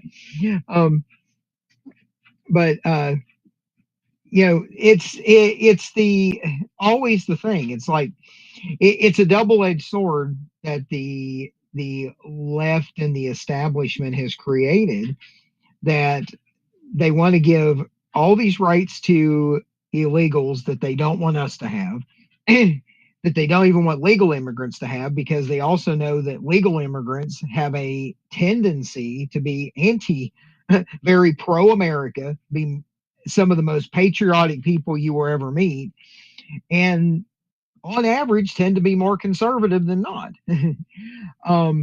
We have seen and heard from a lot of MAGA patriots that are naturalized American citizens, right? Including the owner of Twitter. But so they're not as much pro legal immigration getting to citizenship, because they know what that entails, but the illegals are all about. And the other side of it is, it's the most racist policy you could have. And this is the thing I've been starting to hammer them with, and a lot of other people have hammered them with, is, you're creating a system. It's like, oh, you're saying, well, we have to be so nice to these people, and they'll even throw Christianity in your face. Don't you be nice to your neighbors and your brothers? It's like, yeah, shutting down the border is doing exactly that. You're the racist. You're the one that's pro 12-year-old girls getting raped 10, 20 times coming across the border. You're the one who's pro the brown people, as you always say, we're abusing, getting sold into sex trafficking, getting turned into drug mules. And then once they get here, having not the same rights because they're not going to call the cops. You've got mega high spousal abuse in that community because they know they can get away with it. They can get abused by anywhere they work at because they don't have any rights. They're not, the labor laws don't apply to them. It's the most racist policies you could possibly have to have illegal immigration. It's disgusting, and it's just vile.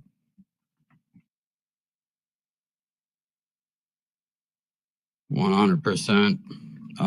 Who's next? Michael? You've had your hand up for a while. I was just going to call out the post. I believe Kelly put them up in the nest. The one on the way on the far left is interesting because it looks like the Supreme Court is actually looking to hear arguments on Thursday. What's it say? The legal issue before the court is not about birthright citizenship, but whether individual judges can give nationwide effect to their rulings, which I believe is something Chris was just touching on earlier. So I just wanted to call that out. Good find, Cal. Thank you.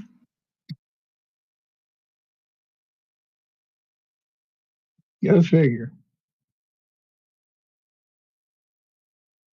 And I think Matt's hand is up next, so we'll go to Matt. Go ahead, Matt. Yeah, this has to stop.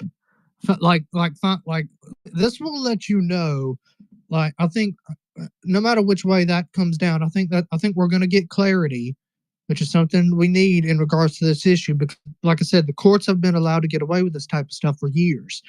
If you were to go back, if you were to take some of the opinions like Roe or Kelo v. New London or Obergefell v. Hodges, etc., if you were to take them back to the generation that founded this country, they would be mad not at the courts, but at we the people letting them get away with it.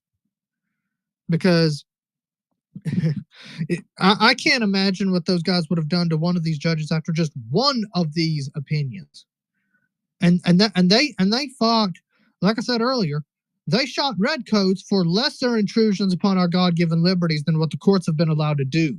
So this will at least give you some clarity as to whether or not where the court stands on national injunctions, because it's ridiculous that a judge in California can say, nope, you guys all the way up there in Washington, D.C., you cannot enforce the law on immigration and deport people because I say so way down here in at some district in California. That's absurd. And as Rush Limbaugh once said, there's no better way to demonstrate absurdity than with that which is absurd. So it's ridiculous, and somebody needs to put a stop to this. So I hope we get some you're going to get some clarity on this issue. Matt, can I say thank you for mentioning New London? I thought I was the only person who even knows the Kelo case exists sometimes. And it's one of the most egregious Supreme Court rulings in history. Right. And that was the one where the Supreme Court said taxpayers have to subsidize illegal aliens, right? No, Kelo's the one where they completely eroded our private property rights, because that's the one where it was Kelo versus the town of New London, and the city tried to use ended up using eminent domain to take somebody's property because a developer came in and they said they could use it for a better tax purposes. And so since they could get a better tax base, that was for the public good, so fell under eminent domain, and the Supreme Court ruled 5-4 in favor of the city of New London. That basically they could take your property not for a school or a road, but just to increase the tax base. And that was the one Souter turned, and we really found out what he was all about. Yeah, and he was lucky that he had a piece of property that was coming under eminent domain, I think, or they were going to try to just to stick it to him. But the town where I'm at, which is just it's a small city. It's an independent Virginia city. It's less than 3 square miles.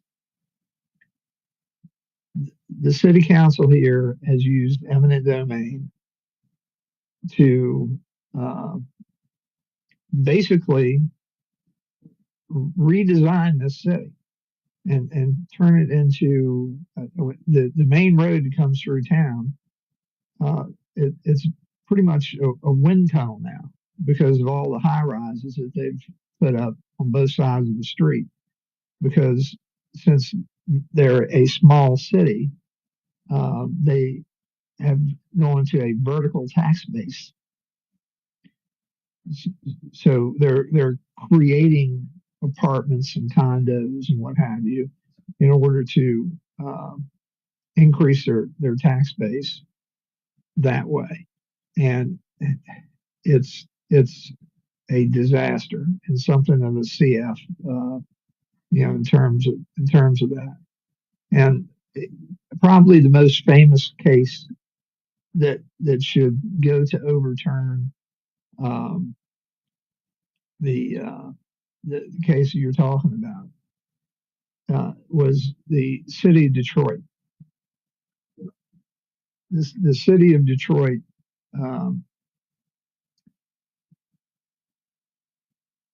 basically took a big swath of the city and said, all this commercial property, all this residential property, thousands of acres, or square miles. And they said, you're condemned because we have a developer that is going to come in and redevelop this area.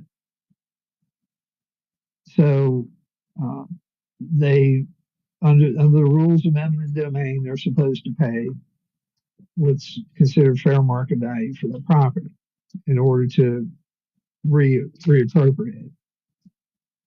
So all these people that were displaced from their homes, all these businesses that were displaced, were paid by the citizens of Detroit, and probably by the state of Michigan. And then the developer backed out. So they were left with all these abandoned homes and all these abandoned businesses because they didn't have a developer anymore.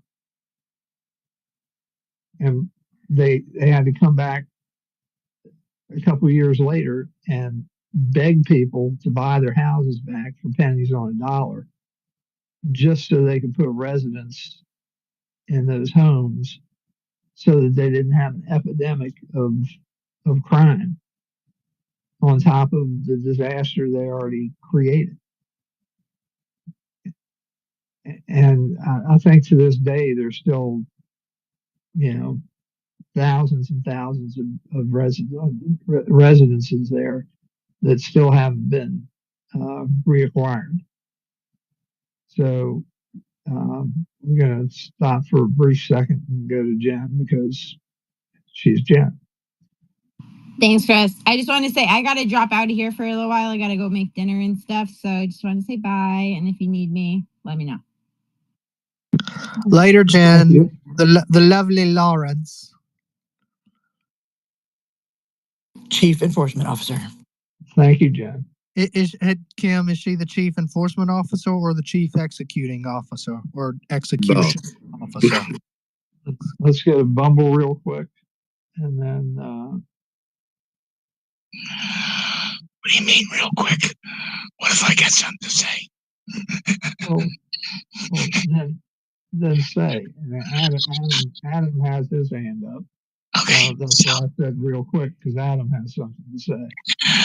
So, unless I'm reading the Constitution wrong, the only thing that SCOTUS can rule when the lower courts advance something in front of them is that they have no standing. So, that's why some of these cases are going towards Trump, because if they ruled differently, it would be in violation of the Supremacy Clause, which I believe is Article 4. And that would be illegal. Thank you.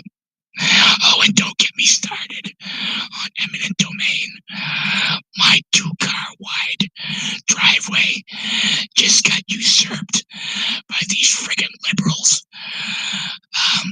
that are repaving my street, wishing to beautify my neighborhood under some friggin' Green New Deal. Bastards. Well, Bumble, we're sorry that you're having that kind of problem, and you should file a grievance with the local court saying that you're a disabled person and you have to have a wide driveway. I want to impanel a grand jury and subpoena all these liberal banking records, because you know this project is corrupt to the gills, and they're all taking kickbacks and payouts. It's in Boston, so what do you expect? Go ahead, Adam. Somebody else who has at one point in their life parked from Boston. Yeah. But anyway, I it's said like Adam, who is a co-host. Oops, my bad. It's all good. I did pin a post to the top. This video Isaiah Washington posted. Like, what was it? May 11th. So what was that, like yesterday? Okay. Yeah. Thought so. So basically, this lady's talking about how, like, remember back in the days, like when one of your relatives died, you'd bury them in the backyard, kind of thing, and they could never really claim eminent domain on that. But they started building out these cemeteries, and it was kind of interesting. Let me play the video. It's about a minute long. Really interesting stuff. I'm going to put it to play right now. Do you know that if you bury a loved one in your backyard, that your house now is zoned as a cemetery, and you no longer owe property taxes, as well as you're no longer part of any HOA or any government anything. Your house is a write-off. It's tax-free on any upgrades to your house, and they can never take your house after that. Generational wealth. It doesn't matter if you default on your mortgage or anything like that. They can never take your house from you, ever. They can't take it from your kids. They can never take it. So think about this. Back in the day when you watch things like Wyatt Earp and the movies, they go out back and they bury, their loved ones in their backyard. When did cemeteries become a thing, right? Probably around the First War, when we needed money and we instilled war taxes, property taxes, all the bullshit, right? So cemeteries became a thing. Why? Oh, because they needed property tax. And they wanted you to pay a lot for funerals. When people used to just do cardboard and, bury people 6 feet under and put them close to their house. But now they have you pay for a plot of land, pay for a tombstone, pay for a casket, put you in debt basically for a funeral to put your loved one on a property that's not yours. Because if you put them in your backyard, then you no longer owe property taxes and your house is no longer owned by the government. I don't know who needs to hear this, but I'm just putting it out there. Just letting you know. That's pretty wild, right? I never thought about that. But it's kind of creepy to have your loved ones buried in the backyard, but I guess it's more, family oriented. But it's really weird. Anybody have any feedback on that video? Adam, Yeah, Bumble does. Oh, wow. Listen, when I was a kid, my father used to dig up our whole property. And one time in the corner, he went way down and he discovered the corpse of an Indian, his dog, and a musket. An actual working musket. Sounds like the plot of the Poltergeist. So he didn't notify anybody. He just covered it all up because he feared they would seize the property and call it an historical site. Now I'm thinking maybe I should dig it up again and call us a cemetery and tell them to go pound sand about my taxes. I think you'd have to be related to that Native American that was buried down there. But it kind of reminded me of the plot of the Poltergeist. when they, I don't so know. be careful, Bumble. Cemetery land is sold by the inch. So Yeah. Bumble may increase its property value exponentially. So who brought up the eminent domain and such earlier? Was that Fed Up? And yeah. Wait, so are you allowed to bury a body on your property? Like if it's died legally? People used to do it, I don't think you can do that anymore, though. There's zoning laws, but we're talking about an existing grave. I mean, aren't zoning laws basically unconstitutional?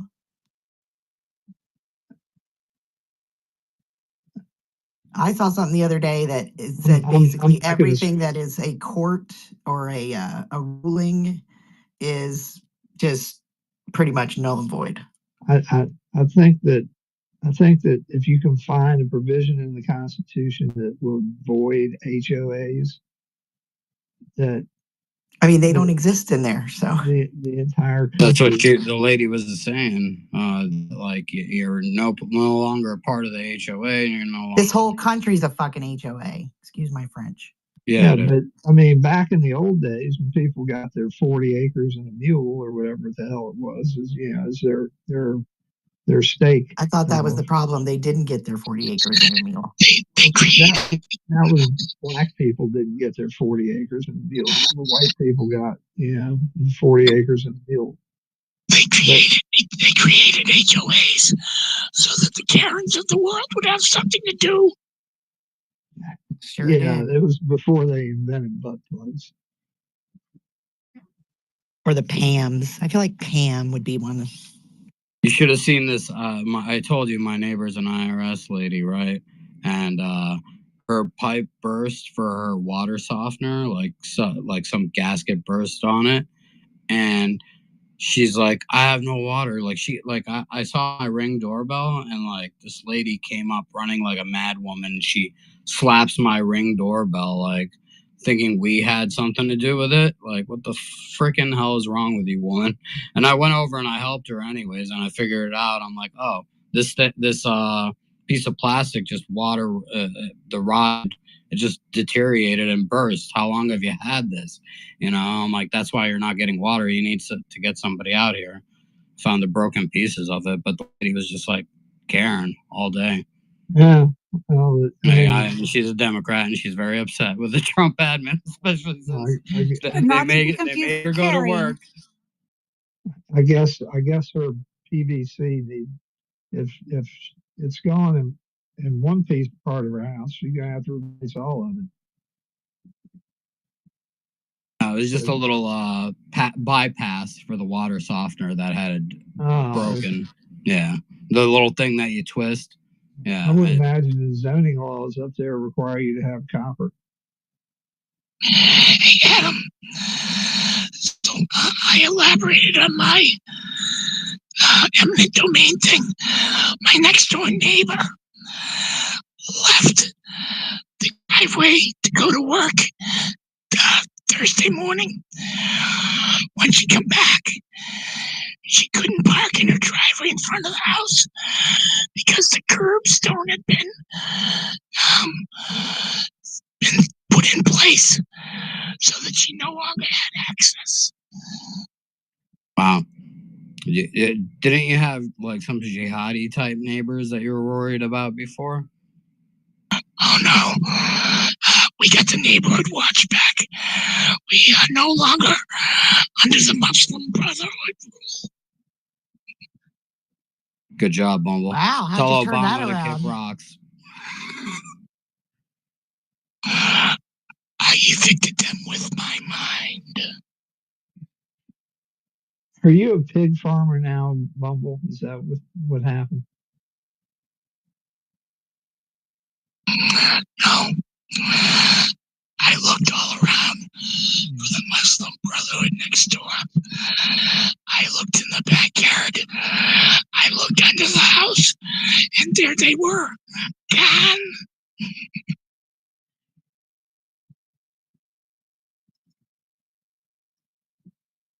All right, we got Matt's hand. Matt's hand is up. Go ahead, Matt. And Chris, Mimi left. I was gonna say, should we unleash mayhem and bring Mimi up with Bumble? I wish she would That'd be quite cool. but she left. No, I don't bring her up. But yeah, some people do Yeah, for entertainment don't do purposes. that. Don't What? do that. If she comes in my space, I'm not bringing her up. I'll tell you right now. I know. But Saturday she requested so many times, and I kept on denying it. She kept on requesting. I just removed. Oh, good. Who is Mimi? You don't know Mimi, Chris? I Oh man, you know what? I know who she is. Apparently, she's some sort of troll, but that's not why I raised my hand. Apparently, I put my hand down. Yeah, go ahead, Matt. You're good. But anyway, let's remember when it comes to these cases like Kelo, Obergefell, whatever. All the worst Supreme Court decisions in recent history were made by a majority of, get this, Republican appointees. Remember that. Just call them all the same thing. They're all the same. It doesn't matter if they've got a D or an R. They're all cockroaches. They have forgotten their place. They have gotten way too big for their britches, and they got to go. And cockroaches hate sunlight. That's right. And they're just dirty, freaking dirty chickens. And by the way, that was fascinating. That clip of, hey, you can bury your loved ones in a and you can have your home as a cemetery and not have to put. Holy crap! Why doesn't everybody do that? Can we all do? Oh, gosh. That's what she was saying. She's like, like, is it really that simple? Like, I'd like to know who that lady is. All right, pin the video to the top. How about ashes? Can we do ashes? Because I would be down for that. We'll do an urn and then put that in the ground. I guess you could do that, but I don't know. Is that proper burial? You know. I don't know. Could the government come after you for that? I don't know. Well, I looked into the eco burial thing. I don't know. I read some article and it was like 7 different ways to, do your own death, like plan it yourself. And the eco burial was, I think, the one I like the best. There's no embalming. They basically dig a hole and they put your body in there and then you go the natural way. I just updated my will and I am electing to do it that way. Maybe I'll be a tree. Are you for real? They just wrap you. They just wrap you in like a.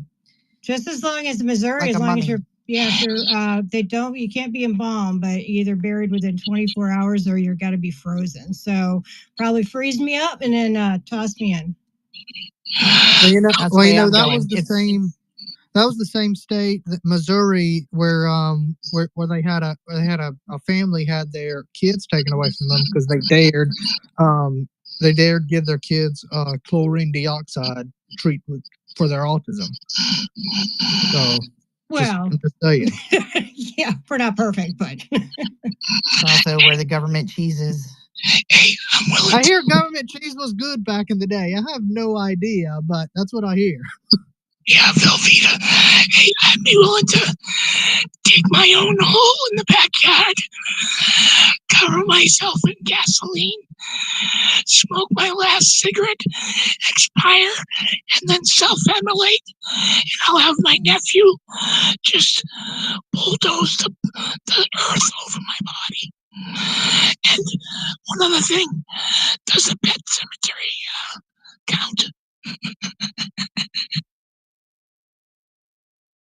Dude, Bumble, you cannot wrap your hamsters in duct tape and put them in a hole in the ground.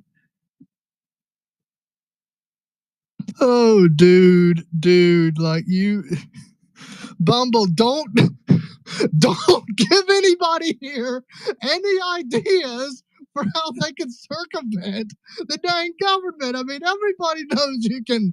Oh wait, no, you can't. I always wanted to go out by getting duct tape to the Eiffel Tower or something. You could pass me the co-host back, Kim. I lost connection. Sorry.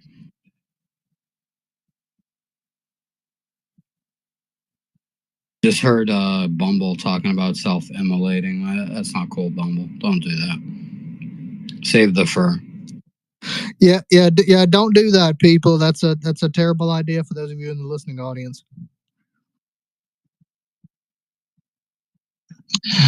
By the way, if you guys don't know, my congressman is a weenie, and he sent another one of those very vanilla. Oh, do you think that naming the Gulf of America, is a good idea? Like, what? Why are you wasting my time? I'm dumber just from reading that question. Well, at least you got a survey question. You know how many people have never had a survey question? And frankly, they should be. Let me think. Oh yeah, codifying Trump's executive orders into law, and not partying over there with the Qataris, which I saw. I saw a list of people who were there at like the. It must have been like the Qatari embassy or something. I'd have to go back and look, but it included a few members of Congress and the Castro brothers from Texas. Why the hell are they members of Congress over there? They need to be doing their job. Only Allah knows. It's called but I do know Allah is pleased. Kimmy just reminded me of my catchphrase. Don't be a liberal weenie. Show us your bikini. Oh, that's catchy. Dude, That's catchy. Bumble, our bikinis are now in redesign, and they will be available for sale in our regular store sometime in the next 60 days. Y'all, our new logo is tight. I can't wait to roll it out. AmericaMission.com if ladies, if you want one of those, guys, do not buy one of these and claim it's a Speedo. Summer's coming and it's getting hot. And remember, I want to remind our host that Sally has volunteered to participate in design. Listen how excited Bumble got. Good choice. Listen, I want to remind everybody that I am American Mission's official bikini inspector. I will be accepting any and all screenshots of your new American Mission bikini by Chris, put a leash on. Memorial Day. Nah, I'm gonna submit my bikini picture right now. He's gonna love it. Let's chill, Bumble. Okay, so that Kelly doesn't end our stream and send me nasty notes. That's right. I do that. I'm evil like that. Yeah. And so Kimberly, I sent him a bunch of pictures of my butt. It backfired. It's fine. We're going to kill this in about a half hour so that the stream can end. And so if anybody else would like to... Thou shalt not kill, Chris. Speak. Okay, we're going to bring this to a close. And if you have comments about government cheese or eminent domain or the rights of unlawful entrance, well, the host is having connection. Yes. So it might be ending sooner than we thought, unless Kim can reconnect. I can go in and grab it. But...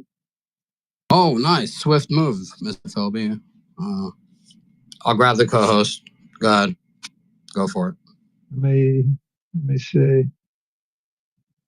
We gotta find it first.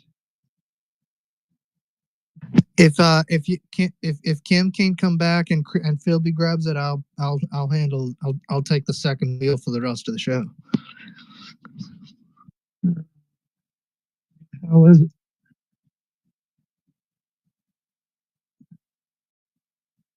Would anybody like to know a bit of history trivia?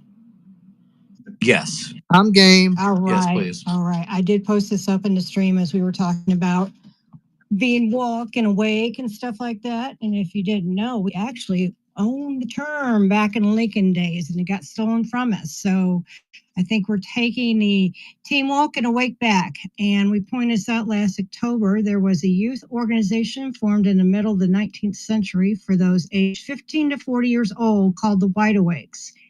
It became a parliamentary organization fostered by the Republican Party, specifically the Lincoln Campaign, during the United States' all-important presidential election in 1860. It was an open source network of people who believed in the emancipation of all, abolition, and workers' rights. Despite adversity, false accusations, and several conspiracies to bring them down, the group's revolutionary members continued to march on. And true to their banners, the wide awakes kept their eyes open as the great day of election approached. Many served as patrolmen at voting stations on guard against dirty tricks, determined to use all honorable means to ensure a fair count. I thought that was quite interesting and maybe something we can take back now for the youth. The end. It's up in the nest. So that space that Maine had last night, some of the statistics for Gen Z, like only 30% of Gen Zs are conservative. But I feel like that's changing rapidly, and I think they're panicking a little bit. That actually is a good number if you think about where it's been. You know? Yeah. I mean, I think that's positive, and yes, I believe based on what I've seen and heard, I think it is on the rise. But yeah, that's actually very encouraging. By the way, congratulations, Kelly, to your son. Thank you very much. Yes, education. Congratulations. Thank you. Yes, he has his welding degree now, or certificate, and he went to a tech school, so no educational dollars were wasted. And that was on Saturday, which was a great Mother's Day gift. I'm very proud of him. Well, what's he going to weld for you first, Kelly? I don't know. And then he actually is going to take a kind of a gap year, and then he's going to go back and get his carpentry certificate so he's more employable. So who knows what he's going to make. He wants to make swords, actually. I love it that he's doing trades because he will never want for a job. I'm so excited. I think my son is going to go that route too if he doesn't, become a golf pro. But yes, no, I love it. I'm so excited about it. I want to see more of it. We really do need to get back to skilled labor. Yeah, he can write his own tickets. We got soft. Huh? I was gonna say he can write with welding, especially as he gets experienced and learns gets experience with the different types of welding. My wife's best friend, her husband's a 30-year welder, and his son went into welding after him. And I mean, they make bank. I mean, because they my cousin welds on the oil rigs, and man, I was gonna say underwater welding is that's huge. I mean, you can make a lot of money. And the thing is, and like Trump is talking about, I mean, in other articles that I've read, we have become soft because all our manufacturing went outside the U.S. And so we just have these soft skills. Now, bringing it back, trade's going to be really hot and heavy. And we went soft on manufacturing, but we didn't go soft on labor, right? So yes, we lost a lot of those plants, but if you think about it, with the plumbing and the welding and, things like that are to fix things or create things, we've always been stellar in. And there's places around, like I saw one driving around here, one of our electrician companies had on their van, they were hiring, you only have to go to school. They will train, apprenticeships are coming back, which is awesome. I love that. They were like, earn while you learn. That was literally what it said on their thing. And I know a couple of people that are looking into that. Electrician's a big one that they can't get near enough people. Welding's another one, especially into the specialties and that. And later on, plumbing's huge. God, plumbers make so much money now. I know the last time I had to pay a plumber, it was painful compared to what it was back in the day. I know my wife's daddy was a plumber, my granddaddy was a plumber, and they did not near make the money like they're doing now. That's for sure. Well, my brother owns a plumbing company. It used to be my dad's but he passed away. But he wound up becoming a plumber by owning a plumbing company because somebody owed him money and they had that business. So they wound up having to give him that business. So he man, he certainly loved it the most on holidays. Oh yes. If you have to call out after hours on a holiday, on a Sunday, yeah, it's Get charged extra. no, because He would just get this grin on his face, like, hee hee, Yep. let's go cha-ching. if you're willing to work on those times, oh man, it was just like wrecker service. If somebody's willing to, if you're in the middle of a snowstorm, I had a buddy of mine that did driving a tow truck, and if it was a snowstorm, he would work every Christmas, because Christmas Day he made bank because everybody was driving around the family, and it's like, oh my god, he made a whole month worth just on Christmas Day and Christmas Eve.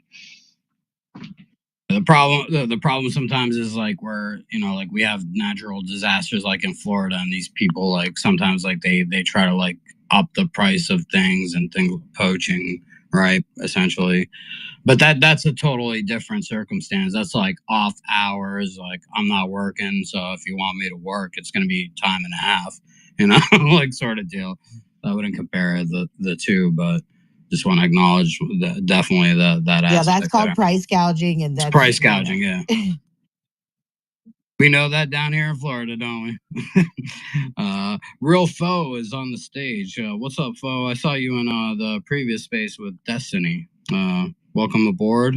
Thanks for joining us. Mike is yours. Hey, thank you guys. Appreciate it. I'm out here fighting for a good fight. But like everything you guys say, I mean, I'm a millennial, right? But I identify as like a Gen XY. Like I'm gonna drop that Y, and I'm just gonna keep asking. Like I've been part of that.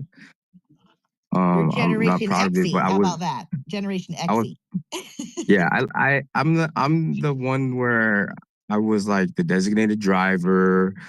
If you called me and you gave me a 911, I'm there, and then also if I come and then you're not there, I'm mad. Like then my mom, she had every sickness in the book, but I went from nursing school after what my dad like told me right before ninth grade, drunk, and seeing that I was so like down because I was a big kid or an Asian.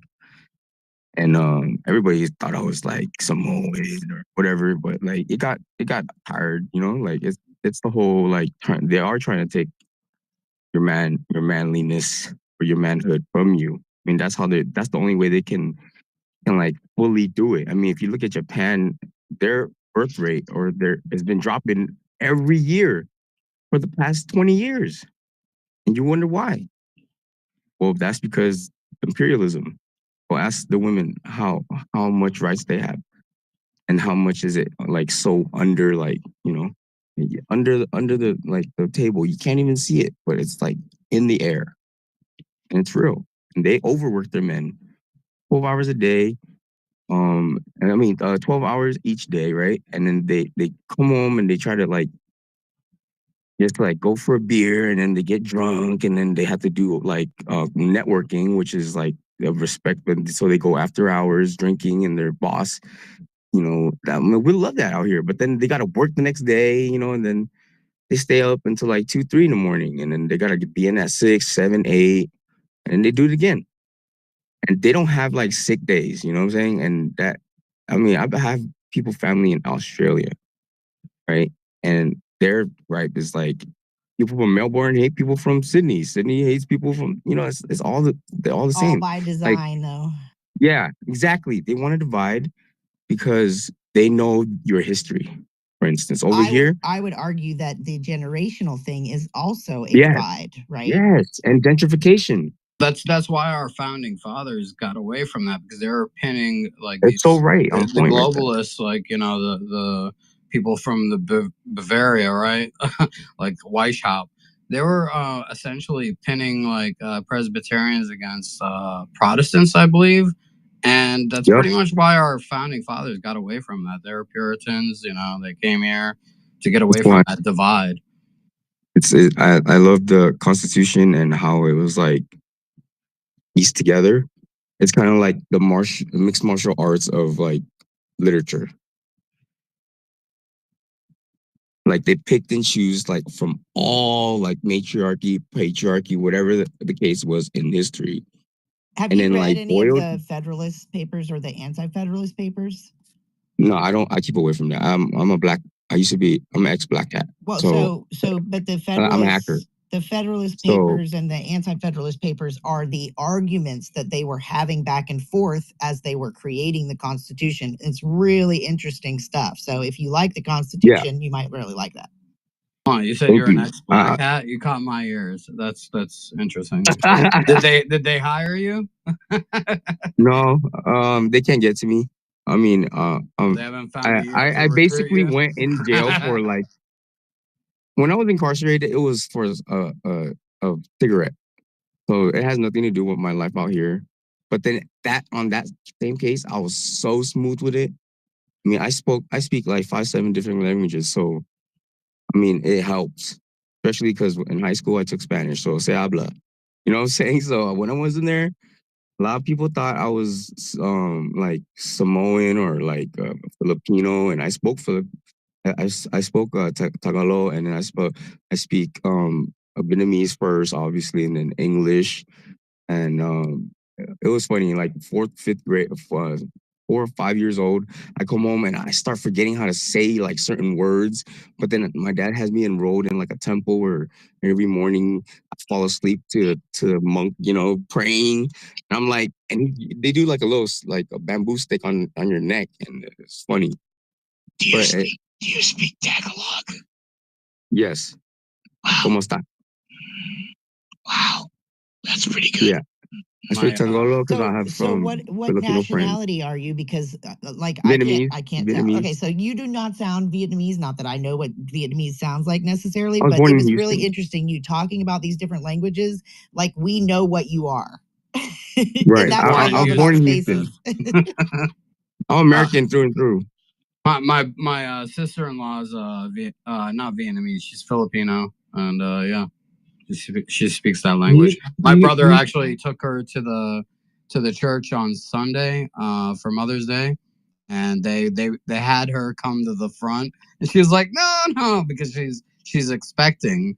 So I've got a little niece or nephew on the way, but they brought her to the front and made her sit down, and she was like, no, it was her and one other woman, but just to let the pregnant lady sit up front for Mother's Day in the church.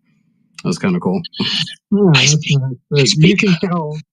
Go ahead, I was going to say, I speak a little Filipino, Spanish, French, and Brazilian Portuguese. I speak Turkish, Bumble. Yeah, I tried to learn what's it called, Urdu. Yeah, gobble gobble gobble. I get you. The Vietnamese have their own dialect, and it's very recognizable to anybody who's ever listened to a Vietnamese speaker. I used to speak Vietnamese. I used to work with a bunch of they were all very short people, and I was like a giant, and they used to teach me how to say certain phrases and count. I used to know how to count in Vietnamese, but I forgot. Did they give you a lot of dong? That's their currency. So real good. I learned that, and the people from Thailand. People from Thailand have their own dialect. Kelly's gonna kill you for that. Adam. You're just talking about money, currency. Oh, I already Vietnamese dong. Yeah. I already have plenty of dong. I'm glad that you stored some away. I heard it's going up in value. You got a little moon bag of dong. Good job. Oh, and Bumble, we're trying to keep this clean till 7 o'clock. Anyway, go ahead, Real. I had this for you.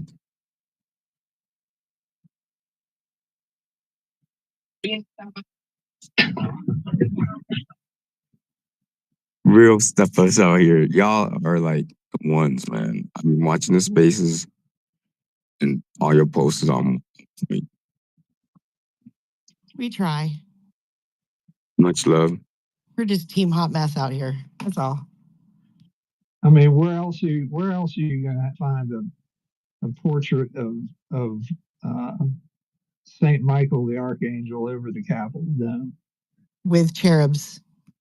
This is true. I thought the cherubs were a nice touch. I'm King Hot Mess. That is 100% true. We haven't heard from our friend Jeff. I'm a little concerned. He's down there as a listener. He's probably working. Oh, okay. Well, that's fine. Yeah. He'll make his way up here. He comes in later at night, I think. He's always around for AM after dark space if they have one. He's a By the Alaska way, boy. I definitely think that we need to invite Mimi to the AM after dark space, Chris. Jeff is from Houston. So, yeah, he's talking about Jeff Stosser. Oh, no, I know. Sorry, my bad. No, that was my bad. Yeah, I think he's in Anchorage today or something, or was. Maybe he was just going for a couple of minutes when he drove down there. I think he's officially retired now, right? Yeah, that was his last week. 15-minute meeting. He drove 4 hours for it. What do you mean he's retired? Isn't he running for office? Yeah, he's just retired from his, regular job. Retiring from U.S. government service. Yeah. Oh, the thing that takes like 8 months? Well, that's what he was promised, that it would be expedited, and it seems it's talking about the same thing here. No, somebody else. I think she was talking about pregnancies. No, Adam was talking about his sister-in-law. Oh, so sorry. Yeah, she's Filipino. She's pregnant. Was this a Catholic mass, Adam? Just curious. I don't know. I'll have to ask them. He took her out on Sunday. It's a Filipino Spanish church. Yeah, Filipino. Well, there's. I'm so sorry. Go ahead. Go ahead. No, good. Oh, I was about to say Filipinos. There's different sectors too, like how there's like the people who speak like a certain dialect, just like how Vietnam has like 3 dialects, which is the North dialect, which my dad would talk about. Like funny, one story he told me was, well, what they do is that when they kill you, they'll change uniforms, right? And then they'll fall in. And then one time he's like, these guys, I don't know, I for sure don't know these guys. So him and his friends come over while they're like, cleaning their gun or whatever. And then my dad goes over to them with a cigarette or whatever, and he goes, or a chocolate, and he offers one, and then he goes, "Hey man, how's your dad been?" And then the guy goes, when the way you say dad is ba, was it like BA, and then which is also mean 3 and it has other meanings too.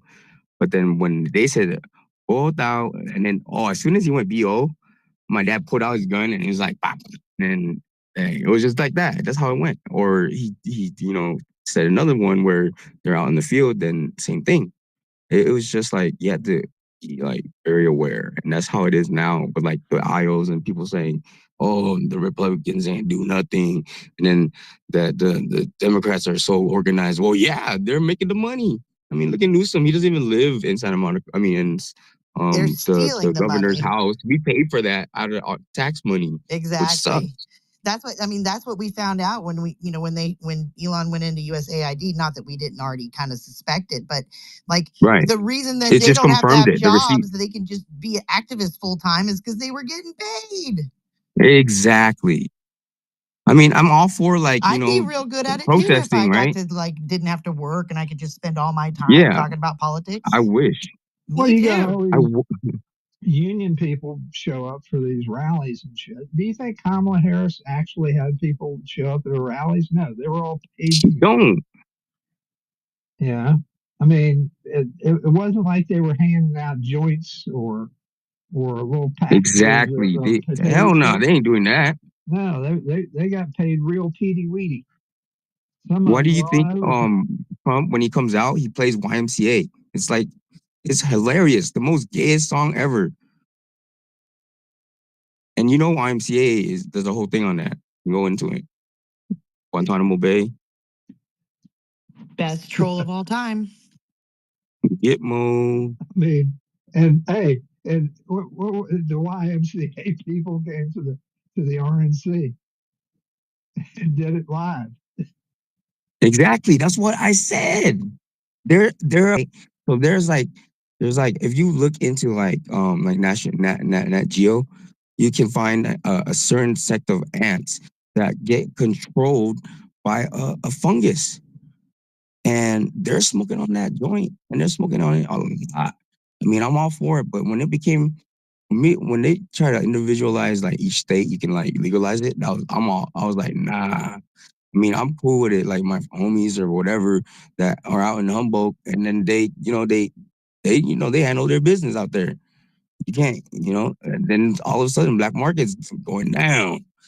And then my cousin's coming to me, he's telling me this and that, and I'm like, yeah, yeah, yeah. All right, and then I give him like money or whatever to get gas, and then he takes off. So And then at the same time, I'm going back on my stocks and I'm doing this, that, and the other. And I look at the people that are like moving money and I see it. It's a hive mind. It's like the ant, you're called an ant in the stock market. And then the broker is like, oh, yeah, yeah, that. I got this, that. And then his financial advisor friend that he calls, oh, yeah, I heard there's some things, and they were very vague about it. But at the top of the level, the person who's making the moves, they're like, all right, let's go right here. Boom, boom, boom. And then look at like when Trump came in and he started signing them executive orders, he said, I've been waiting 40 years for someone to do what you did. It's like they, and he was a, stock So, market guy, right? so real. Do you have a import thing going for Southeast Asian weed? Nope. I don't do that. Well, you don't have to do it to sell it. Well, Chris. I don't do that. I mean, I know the coffee shops. I mean, I know where they're at. Yeah, I'm on Chris, 8 to 8 and I'm probation. I can't go out, Chris has a dry sense of humor that you can't really. I know. Sometimes I'm my worst enemy. My mouth is my worst enemy. Because I got me, myself, and I now, but my daddy raised me right. And then, I'm from Houston and I'm from Bel Air, Houston. So with 2 L's and there's no space in there. I don't know how they came out with the space in there. Don't call me Fresh Prince now. Good to have somebody south of I-10 in here. Certainly. So we are rapidly approaching the end of our happy Monday. Doesn't mean that your happiness has to end. Just means that we're going to end our space.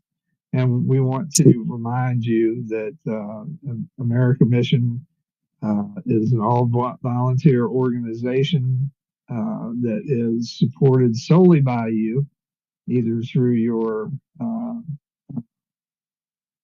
sponsorship here on X or through your donations directly or on our Substack, where you can still, I think, subscribe. For free. Substack is for free. Right.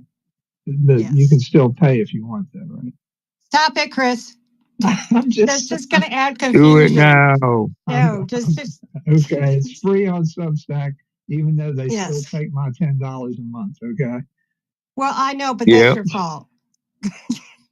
Thank you very kindly. But you can make a donation on our website. Yes. Yes. And if you sign Awesome. up to support American Mission on X, please do it through your PC so that Apple doesn't steal 30% of our money. if you do it on your iPhone or through or Android too, doesn't he? your Android, because Google will Yeah. steal 30%. Mm. It's the Apple Store and Google Play trying to steal 30%, and then on top so of I that, mean, from both ends of the deal. I mean, that it's a deal with the devil. So instead of getting the whole $2, right? Okay, we get like $1.40, and let me tell you, it's tough to get by on $1.40. So we would prefer to Yes. You could barely buy a candy bar for that. We used to be able to buy a candy bar for a nickel. I remember when he had 2-cent bubble gum too, but anyway, Right. that's another story. Was that Bazooka Joe? Yep. Oh, I wanted to tell Real. So I read this study one time, and it talked about the different generations. And instead of breaking it down by that, it went by the age group and behavior. And I mean, the generations are almost identical depending on what phase of their life that they're in. You have different, issues going on, events happening. But for the most part, we all act the same at those different age ranges, the different rites of passages. So it's the villages in Florida, which is near where you live. Oh God! Kind of between Adam and Kim. The highest STD rate in the country. Isyphilis. What do you? They invented it. What do you attribute to that that behavior? Is that a particular age group or? Listen, that might be a particular generation, because that's them 60s and 70s people that was swingers. Yeah, they've been crazy for a long time. Nobody co-signs to that section of the generation. They're still having key parties down there. Yes, they are, and I don't want to talk about it because that's gross. Listen, real quick, between Chris, Sun City and the moving on. If between Sun City and the villages, I mean, there's some stank. All right. I found out for you, Chris. It was called Life Connection Church. It's like a multi congregational. They've got Filipino. Here it is. Originally incorporated as a Filipino International Christian Church in 1992. Multicultural church which services 3 different expressions: English, Filipino, and Spanish. Yeah. So for worship services. Oh, go ahead. Basically, it's the Baptist. But anyway, go ahead, Fed.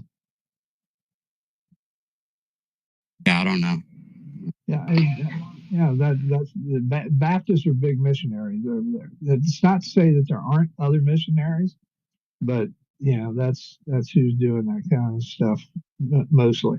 They do baptisms, and they have a vocational Bible school as well. So that's a pretty good, interesting organization.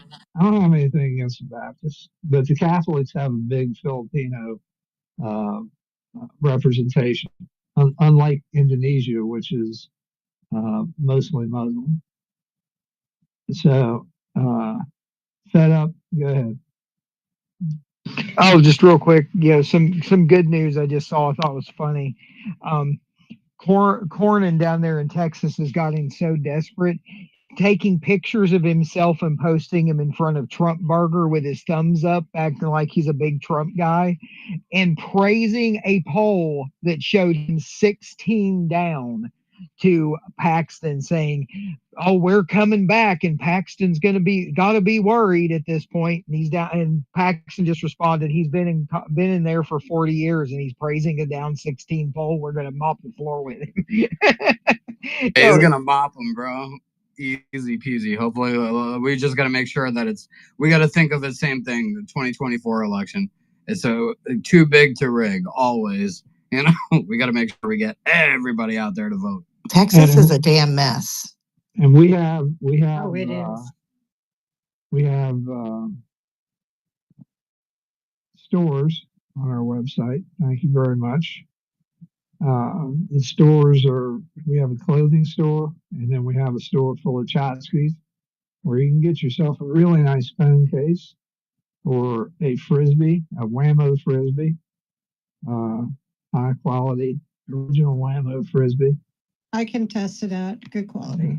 Maybe I'll put the old logo stuff on discount before we roll out the new logo. Get your vintage logo. And, Oh yeah, what do I do with all my shirts, man? They're still American Mission. Yeah, that's what I The told her. QR Kelly. codes still go to the same place? I'm getting rid of that QR code. You have the right QR code. Okay. Yeah, it's only, Some of us it's only don't. the color QR code that is going to disappear Soon. because it costs us like $35 a month. For a But- color QR code, that is such highway robbery. It is, but you can put Yeah. stars in it. You can have different patterns. We put all of our business cards and stuff had that on it, so we have. Oh, good thing we're changing the logo, and you're going to need new business cards anyway. So All boom. those hundreds I haven't given away, I have to throw away. I have 500 or like 1,000 of them or something crazy like that. Walter Kurt has 5,000. Yeah. I guess he's putting them on clothesline clips and putting them where they'll make noise on his kids' bicycles. Like flap cards. Yeah. But I mean, I was thinking about doing something with them. I don't know, maybe make it like a Chinese star. The stores have you can get an additional discount with AK-47s as Adam's co-host. He always figures out a way to be co-host or host so that you can get his 10% code announced. But AK-47. Are you catching on to me? I should start Haven't seen putting it. mine on the Substack, man. You'll get an extra 10% off if you use AK-47 to buy most of the items in our clothing store. Those have been not designated for a specific purpose, and you can get a nice Gulf of America hat, which I think some of them have sparkles. Okay, we're working on the sparkles. All right. Well, sparkles yet to come. And it's bedazzle, man. It's bedazzle. But it's really easy to get to, guys. Just go to AmericanMission.com and you'll see a little tabby that says shop, and you can pick between the two shops. Yes. Really easy. And the shop with the tchotchkes, you can get shot glasses, wine glasses, and whiskey glasses, and bikinis. A whole assortment of water bottles. And there's one bikini there. The other one's out of stock. But the one bikini is a white. It's a white bikini. It's got our logo on the front and the back, and strategically placed so that you will not be embarrassed if you wear it. Although I've been told it's a little skimpy, but I actually have not seen it on anybody. So we're waiting for that since it's not bikini season yet. It's close. Those of you who have received promotional American Mission bikinis, so we'd. Where's your partner in crime, Bumble, at for this like painful bikini rendition? I think Bumble has different ideas. He makes you do all the hard work. Yeah, I'm here to sell merchandise. I'm not here for that. But and for subscriptions, it's only $2, and I'm gonna play a little something for you from Better Off Dead. Didn't ask for a dime. $2. Well, it's funny. See, my mom had to leave early to take my brother to school and my dad to work because $2. And that's it. $2 cash. Yeah. Or digital. It's less than the cost of a cup of Starbucks coffee. And most of them buy a lot. because some of those coffees are up in their $12 range. So I did finish the prototypes for the new bikinis, by the way. They look pretty good. Well, it's women designing them, so I'd imagine. I didn't think my design was that bad. I didn't think your design was that bad either. You had crotchless bikinis, Chris. Come on. Listen, Yeah, the here we second go, one here that we you go. did, the second one that you did was very good.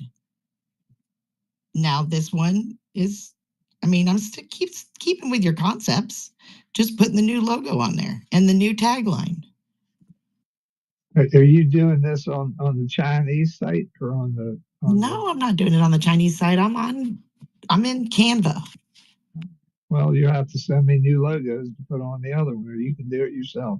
I'm not sending you new logos until we actually launch it because you're a leaker. You like to leak stuff. Yes, he is. I can Leaker. attest to that, leaker. Hold on, that was a complete misunderstanding. Just don't put them on the Signal app, right? Chris Leaker Philby. Adam, they're not supposed to know about the Signal app. You just blew it. Oh, my bad. All right, I will drop a. I'll drop the new logo so you guys can see it. I'll put it in the nest. Him. Yeah. This is a We were supposed special. to have a big rollout. Well, we are going to have a big rollout. I mean, look, how many people are in here? There's 33 people in here. I'm sure it's okay. This is a sneak preview. So if we're going to put it up there, you're not allowed to copy it or download it.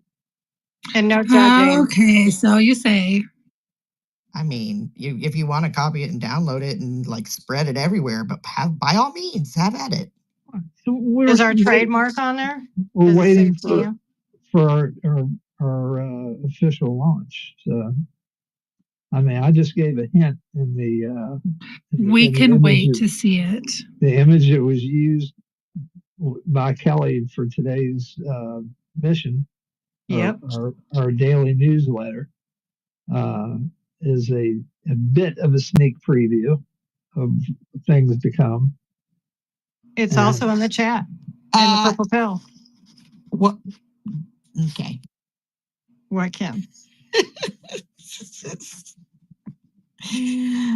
I love it. I love it that Mr. Philby is going to get his stuff, his elements into this come hell or high water.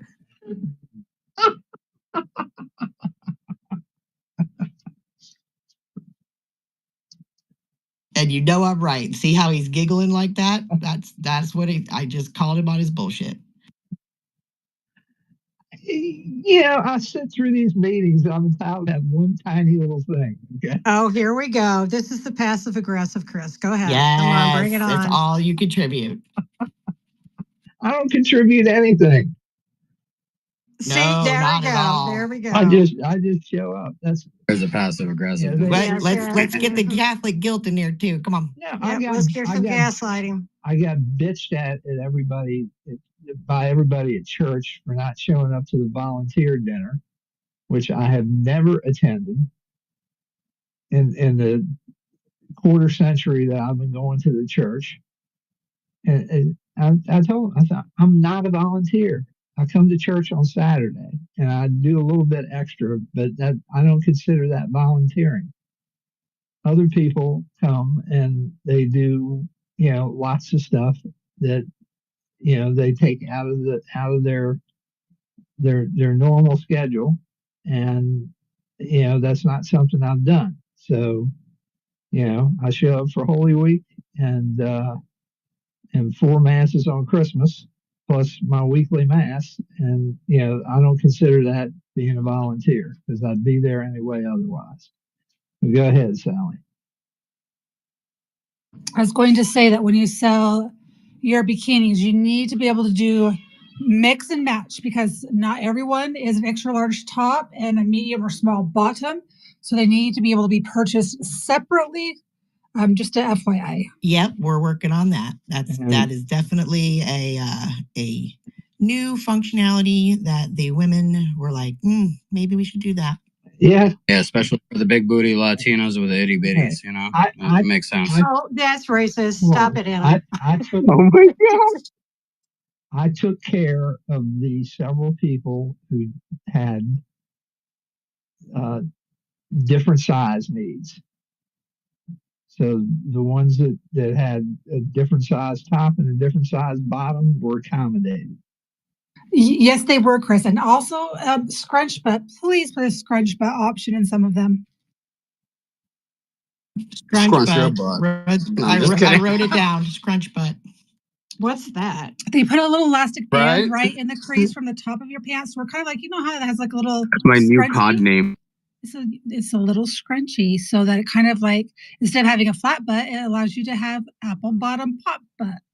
You know what I'm It's called saying? Scrunch Butt. That would be a great name of a band, though, wouldn't it? Yeah, but it's called scrunch. I think they're called scrunch butt, but I don't know. So I used to do back in the day. I used to be a model for a lady who designed swimwear. So she'd use my body to design it, but she put like a little rubber band in there and it just kind of scrunched it up. And that's what it's like in my my figure competition swimsuits and my bikini competition swimsuits, to where it just allows the curves to show.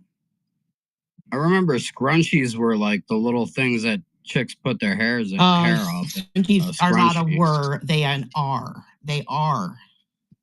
Okay, they didn't go away. They're still here, and they're never going anywhere. Adam, she's not talking about those, dude. Adam, you can buy. I'll send you a picture of my swimsuit with it in there. You can get an American Mission scrunchie on the American Mission shop. Is that our swag? With right, the swag shop with our logo on it, and it looks absolutely beautiful. If I say so myself. If I decide to grow my hair out again, maybe I'll get one. I'm just kidding. It's you can wear it on unisex. your wrist. We are all inclusive, Adam. Yeah, you can wear it on your wrist. Or put it on the doorknob. Oh my goodness. Do you guys sell socks? Yes, we do. We have socks. Yes, I gotta laugh. But we don't save lives. We sell socks. We have neckties, and we have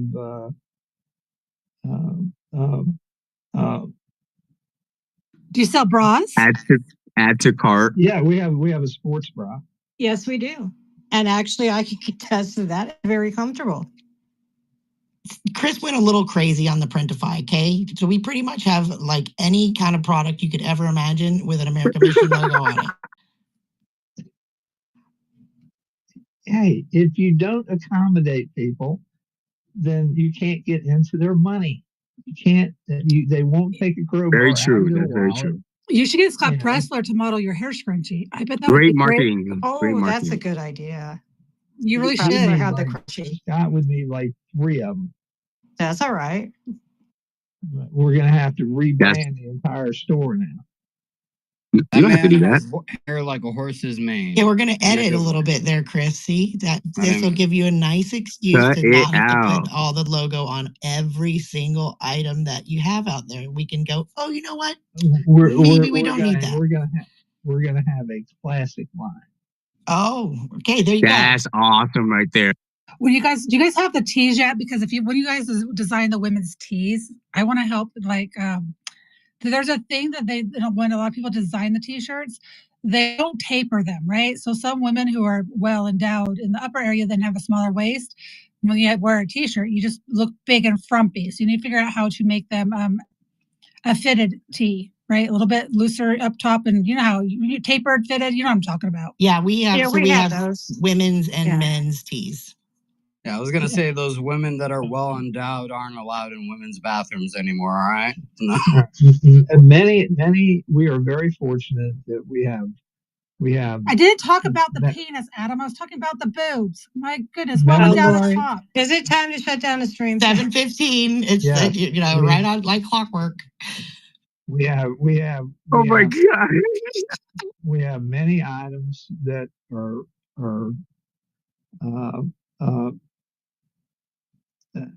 I'm sorry. We have many members of the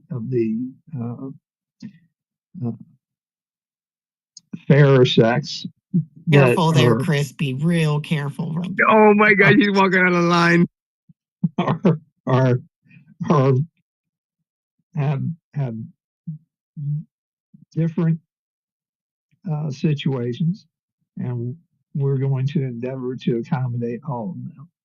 Well, see, because I got this really cute tank top that's an American flag, right? It's supposed to be like a crop top, but it's like it fits perfect across the middle of the bust, but then it's got like a 3-inch gap, right? So then it makes it really hard to wear, because if I were to bend over, then all you see is, things you shouldn't see. So I'm gonna have to sew it. Mount Everest. Excuse me? Oh, sorry. I was telling him Nat Geo.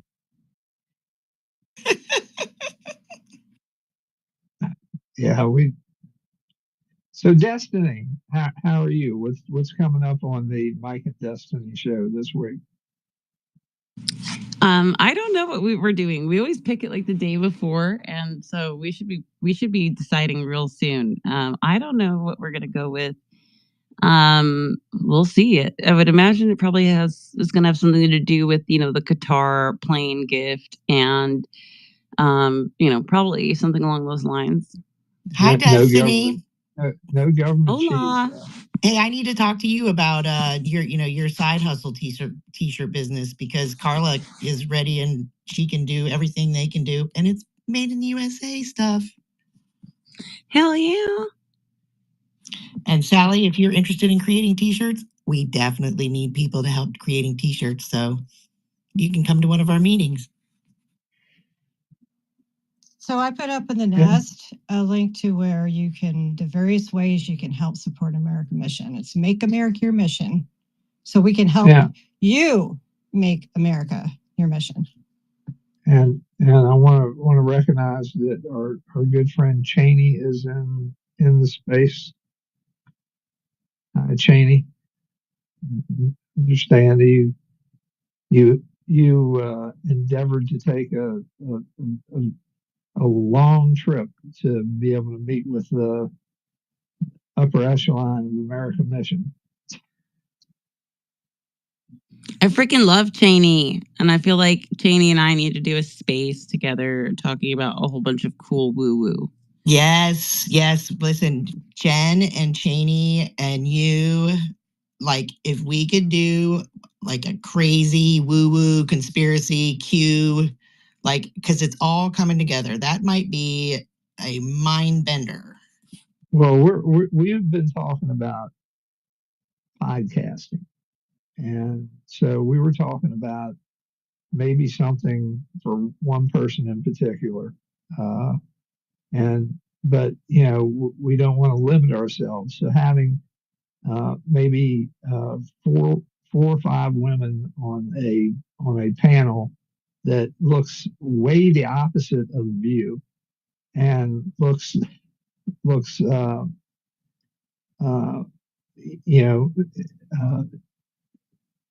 people who are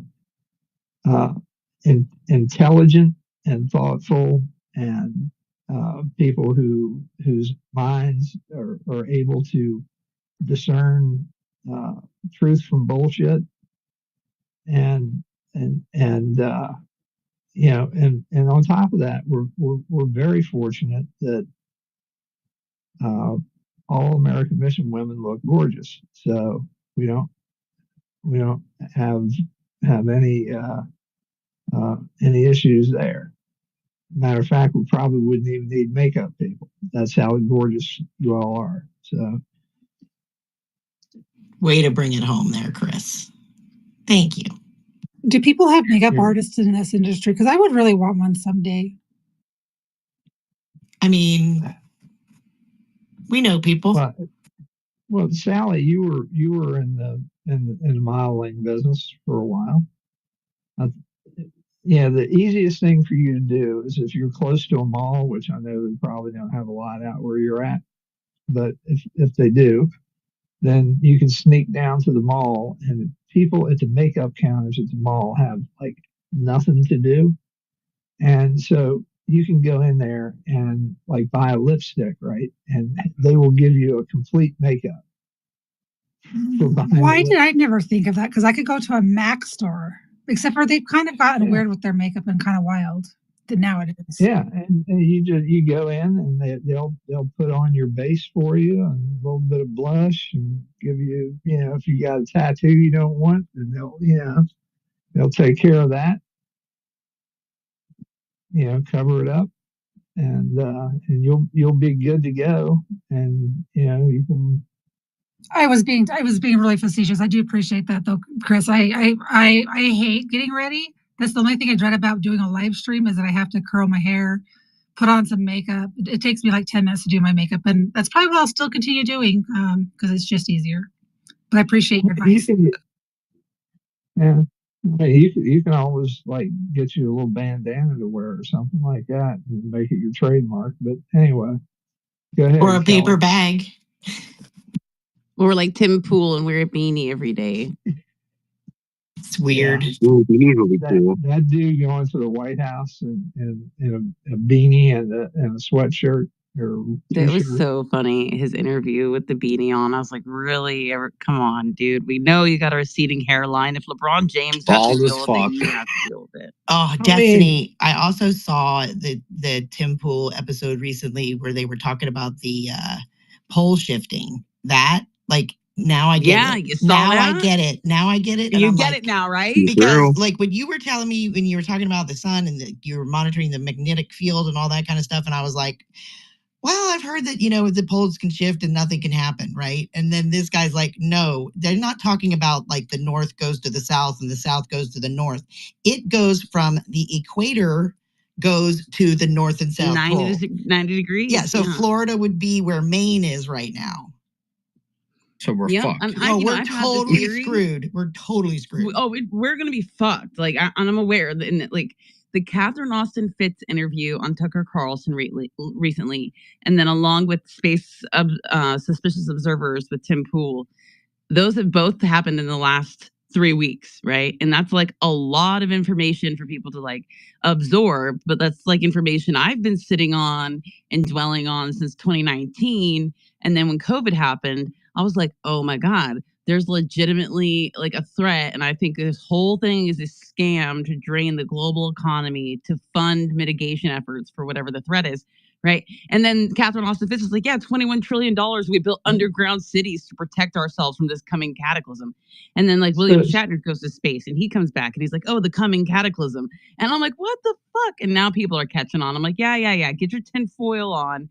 This is what's happening. Okay. So Destiny, let me ask you this. Do you think it's any accident that the largest U.S. military base in the world, which happens to be in your backyard, is placed in Hampton Roads, Newport News? Oh, no. I think I'm in a fortunate spot because, this is the hotbed of our military here and of our intelligence. They put the FBI headquarters here, too. It's here in Chesapeake. And they've moved all these, like the CIA, they're building a new one, I think in Colorado. They're putting a lot of these places in Colorado because for people who don't know, like Colorado is one of the few places in the country where they have an altitude above sea level. A mile above sea level is why Mile High City is right there in Denver, Colorado. So the entire city is like super safe. Of course, that's if the Rocky Mountains don't go off and off goes Yellowstone. I mean, other than that, it's like the safest place you could be. And they're moving all the stuff over there. And they've moved a lot of stuff from here in Norfolk because we're below sea level. They've moved a lot of it to Colorado, which has been really interesting to watch. So Colorado, Kelly, go ahead. Hotbed of you know what? Hello, Kelly.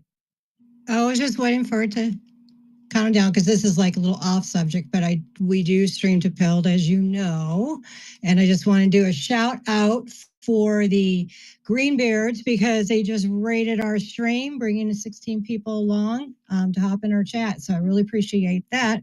And speaking of which, I did put up in the nest The Bears. where all the platforms we are on. We encourage you to visit our other platforms and like the content that we put out. It's very important to increase our reach because we don't want to just be in the bubble of X. It's very important that people outside of X receive this information because there's a problem out there. So anyway, thank you. Yeah. It's so bad right now that I went to American Mission on the American Mission account and searched for my account, and I don't even come up. Too controversial, Chris. I'm telling you, I have to put in your full handle and hit enter before it will come You're up. probably on a list. I have to do the same thing every time I look for Chris. When I'm trying to find, because spaces are really hard to find, guys. So if you do a space, DM it to me. If I can join it, I'm going to. I know that I have notifications turned on, but a lot of times I'm not getting them. But no, it's the same issue. Looking for American Mission, sometimes Adam, sometimes Chris, and they just don't pop. I have to know their full handle, like Kimberly just said. Well, and that kind of, leads us to, we are considering getting rid of our badge because it's just gotten out of hand and we're really not reaping any benefits from it. And it's super duper expensive. Well, it cost us $1,000 a month to have our to participate in the badge program, and then there's a per badge fee, and then we have supporters who contribute that are brand ambassadors that have badges, who were very fortunate to have participate with us. And the thing is, if you think about it, I don't know about you people down there, but how many people, when you see somebody have a badge, do you actually click on it? Do you really pay attention and click on it? Because what it does, it takes you to that, to the page, but if that's all it does. Whenever I see a badge, I click on it because I know that.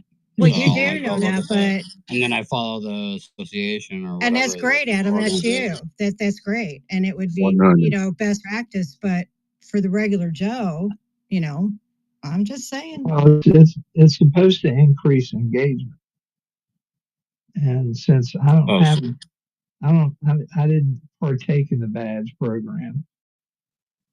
No, that could be. Some people said they saw their engagement go down. When it does. Like, so what happens is that because we get like analytics for everybody that's got a badge, and like whenever we add a new badge, it like the analytics will be in the green for like 3 or 4 days, and then it like just starts tanking and everybody gets throttled. It's so counterintuitive to what they're trying to do. It's just unbelievable.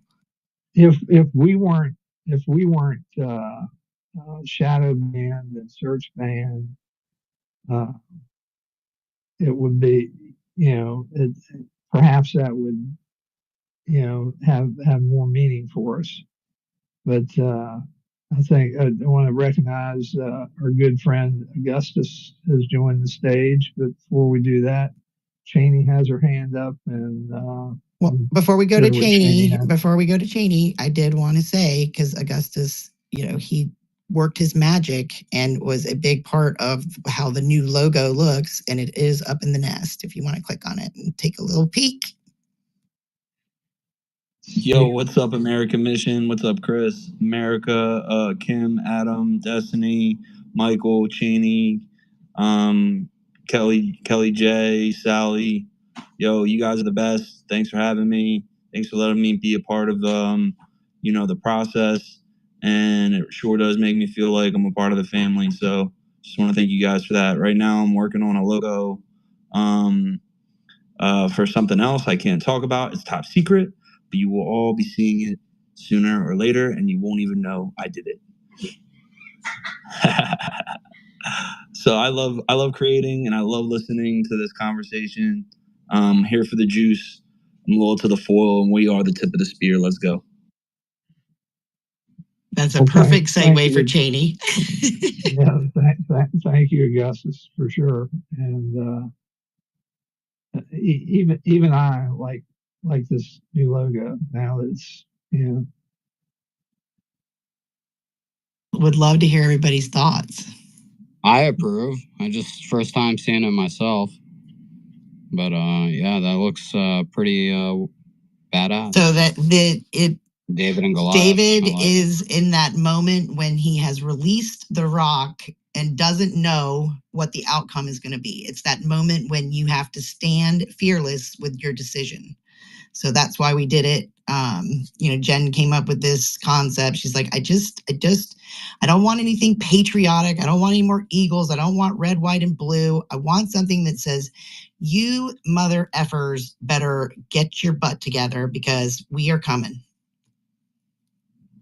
I love it. And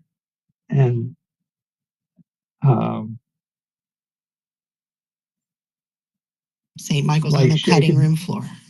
Like shake and bake. Shake and bake, baby. And I have.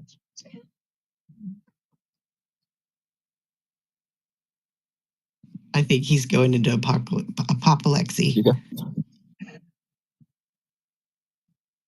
Or he's in the McDonald's drive-thru.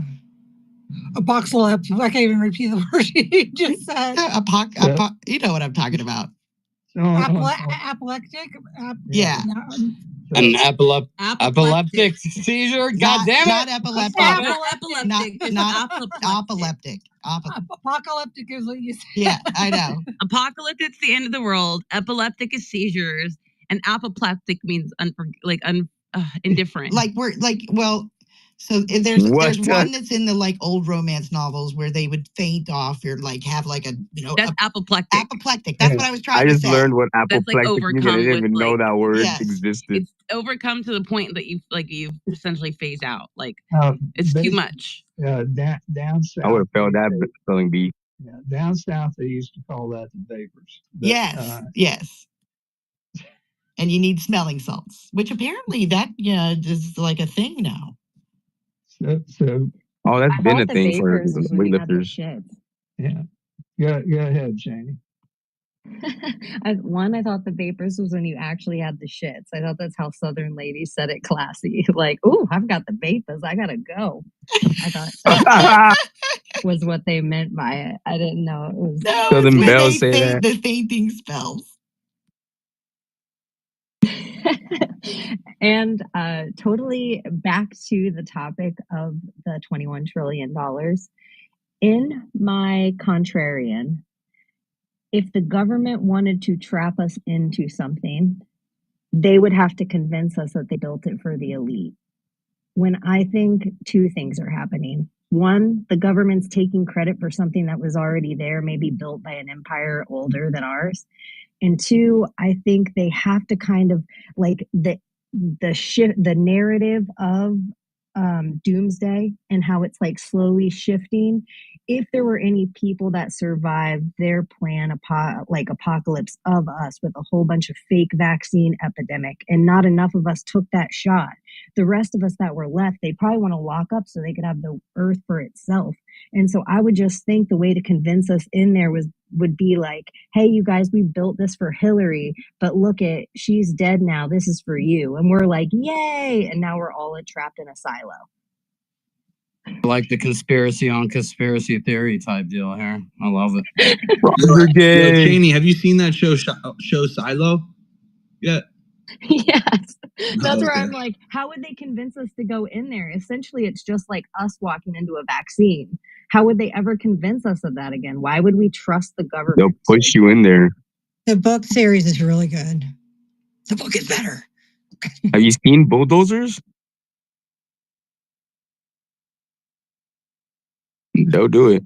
I mean, I've seen it. I mean, I've been where the wild things are. So Cheney, if I'm understanding correctly, they tell you that they built it for them. Is that what you're so I don't get it. Yeah, this whole story comes out now and they're hey, you guys, look we discovered this $21 trillion bunker that the elite were. It really just said across my phone, the US government's calling. She's back. She unveiled their plan. So the idea is okay, we have this cataclysm coming. Everyone, go into the Clinton and whatever bunkers, and all of a sudden the doors close. Now you just can't leave. All right, I gotta share. I shared something funny with you guys. One of my my followers made this gift for me, and I'm dying laughing. So you have to go check it up top.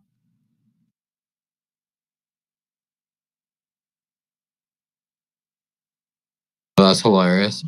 Was Cheney having issues connecting? There she is. All right.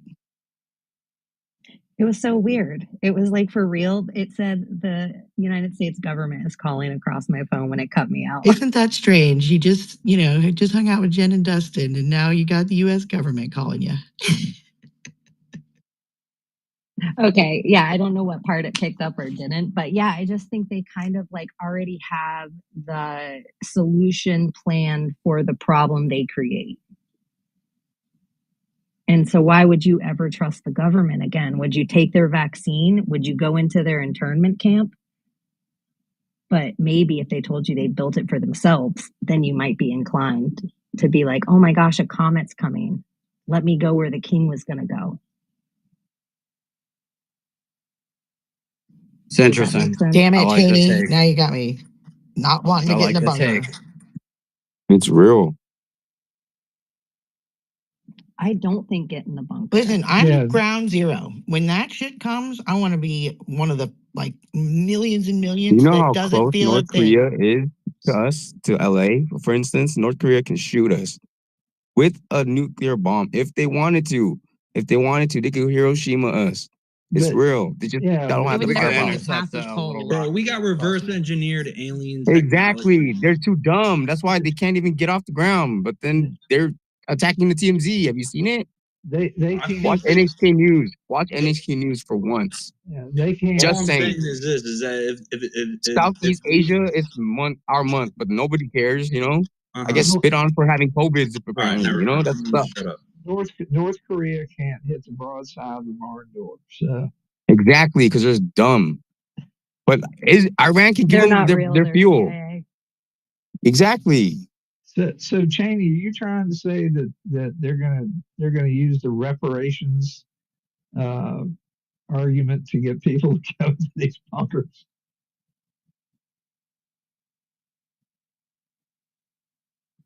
Pretty much. That sounds like a robot. I feel like things like North Korea are like boogeymen. More ways to take money. I think that North Korea is the CIA, and it's a huge experiment to see what a society looks like when you control them all. You ever heard of MK Ultra? That's real too. You're asking me if I know what MK Ultra is? Like, yes, I know. 120 hours of. That's why it sucks. Your first time, huh? My dad was a POW. My dad's brother was a POW for freaking 3 years.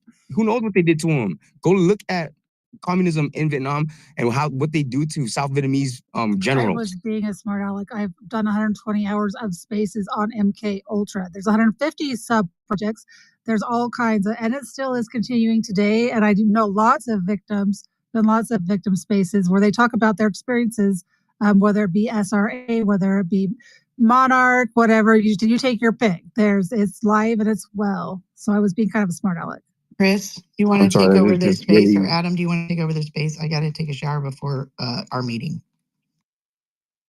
I'm good. I think we should probably wrap it up shortly. I did want to get everybody's feedback on the logo. I like it. I like the I'm biased. Everyone mute your except for put Destiny, up a poll, I guess. Kim, real quick. Can you put up a poll? I commented down below. I feel like it should say we are the fearless and not we the fearless. I think it should say we are like the we fearless. the people. I like it. I get it. I like it. The we the fearless. I think it's cute though. Not like we are the fearless. It's an homage to our Constitution. I think it's cool. I just wanted to say it takes 10,000 hours to be a master at anything, and if you think about it, it's really not that long of a time. So Sally, you put in 120 hours, but without a doubt, you probably researched a good, 10,000 hours for the, for the 120 hours of spaces. You probably did that because 10,000 hours only comes out to about 1.14 years. So a year essentially in a month.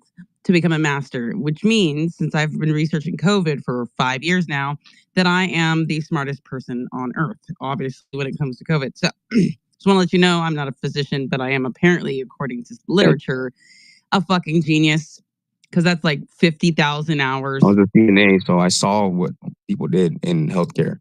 They left people in nursing homes. By the way, nursed my mom as she was dying right here on this couch. So I know long COVID might be a joke, but H1N1 is the bird flu. We called it that. That's not a joke at all. It's not. I know, but there's people who troll about that stuff. It irks me. So Kim, if you want to go, I'll pick it up real quick.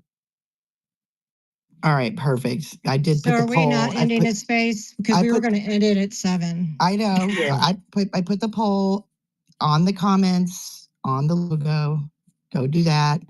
Thank Kelly, you. I know we're going to end it, but everybody just got here. Well, you didn't have to. You didn't have to keep recording, Kelly, or streaming. No, I mean, I'd like a hard stop instead of just cutting on the space because people are listening and all of a sudden me to go, that's it, with no warning. But okay. Yeah. And it depends on the conversation. It can get interesting again, but I know a lot of people just showed up, but just remember we have some American mission obligations tonight. Meetings. Sure, we do. All right, Chris, I'm going to go. 5, 4, 3, 2, 1. Boom.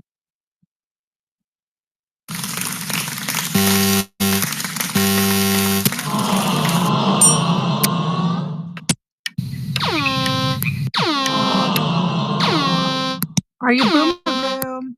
What the heck? Why is this not working? Who's doing the sound effects? I think everyone is. Me, I'm doing it. Why is this not working? And look at what happened. Pepe showed up as soon as you guys did that. Why is Well, this I'll not tell you what, while you're working on it, I am going to end the streams. And I did put the poll up in the nest to say what your, think about the new logo. So thanks, everybody. I will. We'll see you later. I'm so glad I don't have my earbuds in right now. I like because I would be yelling at all of you guys in if I was listening to earbuds. Because they're really loud and super annoying.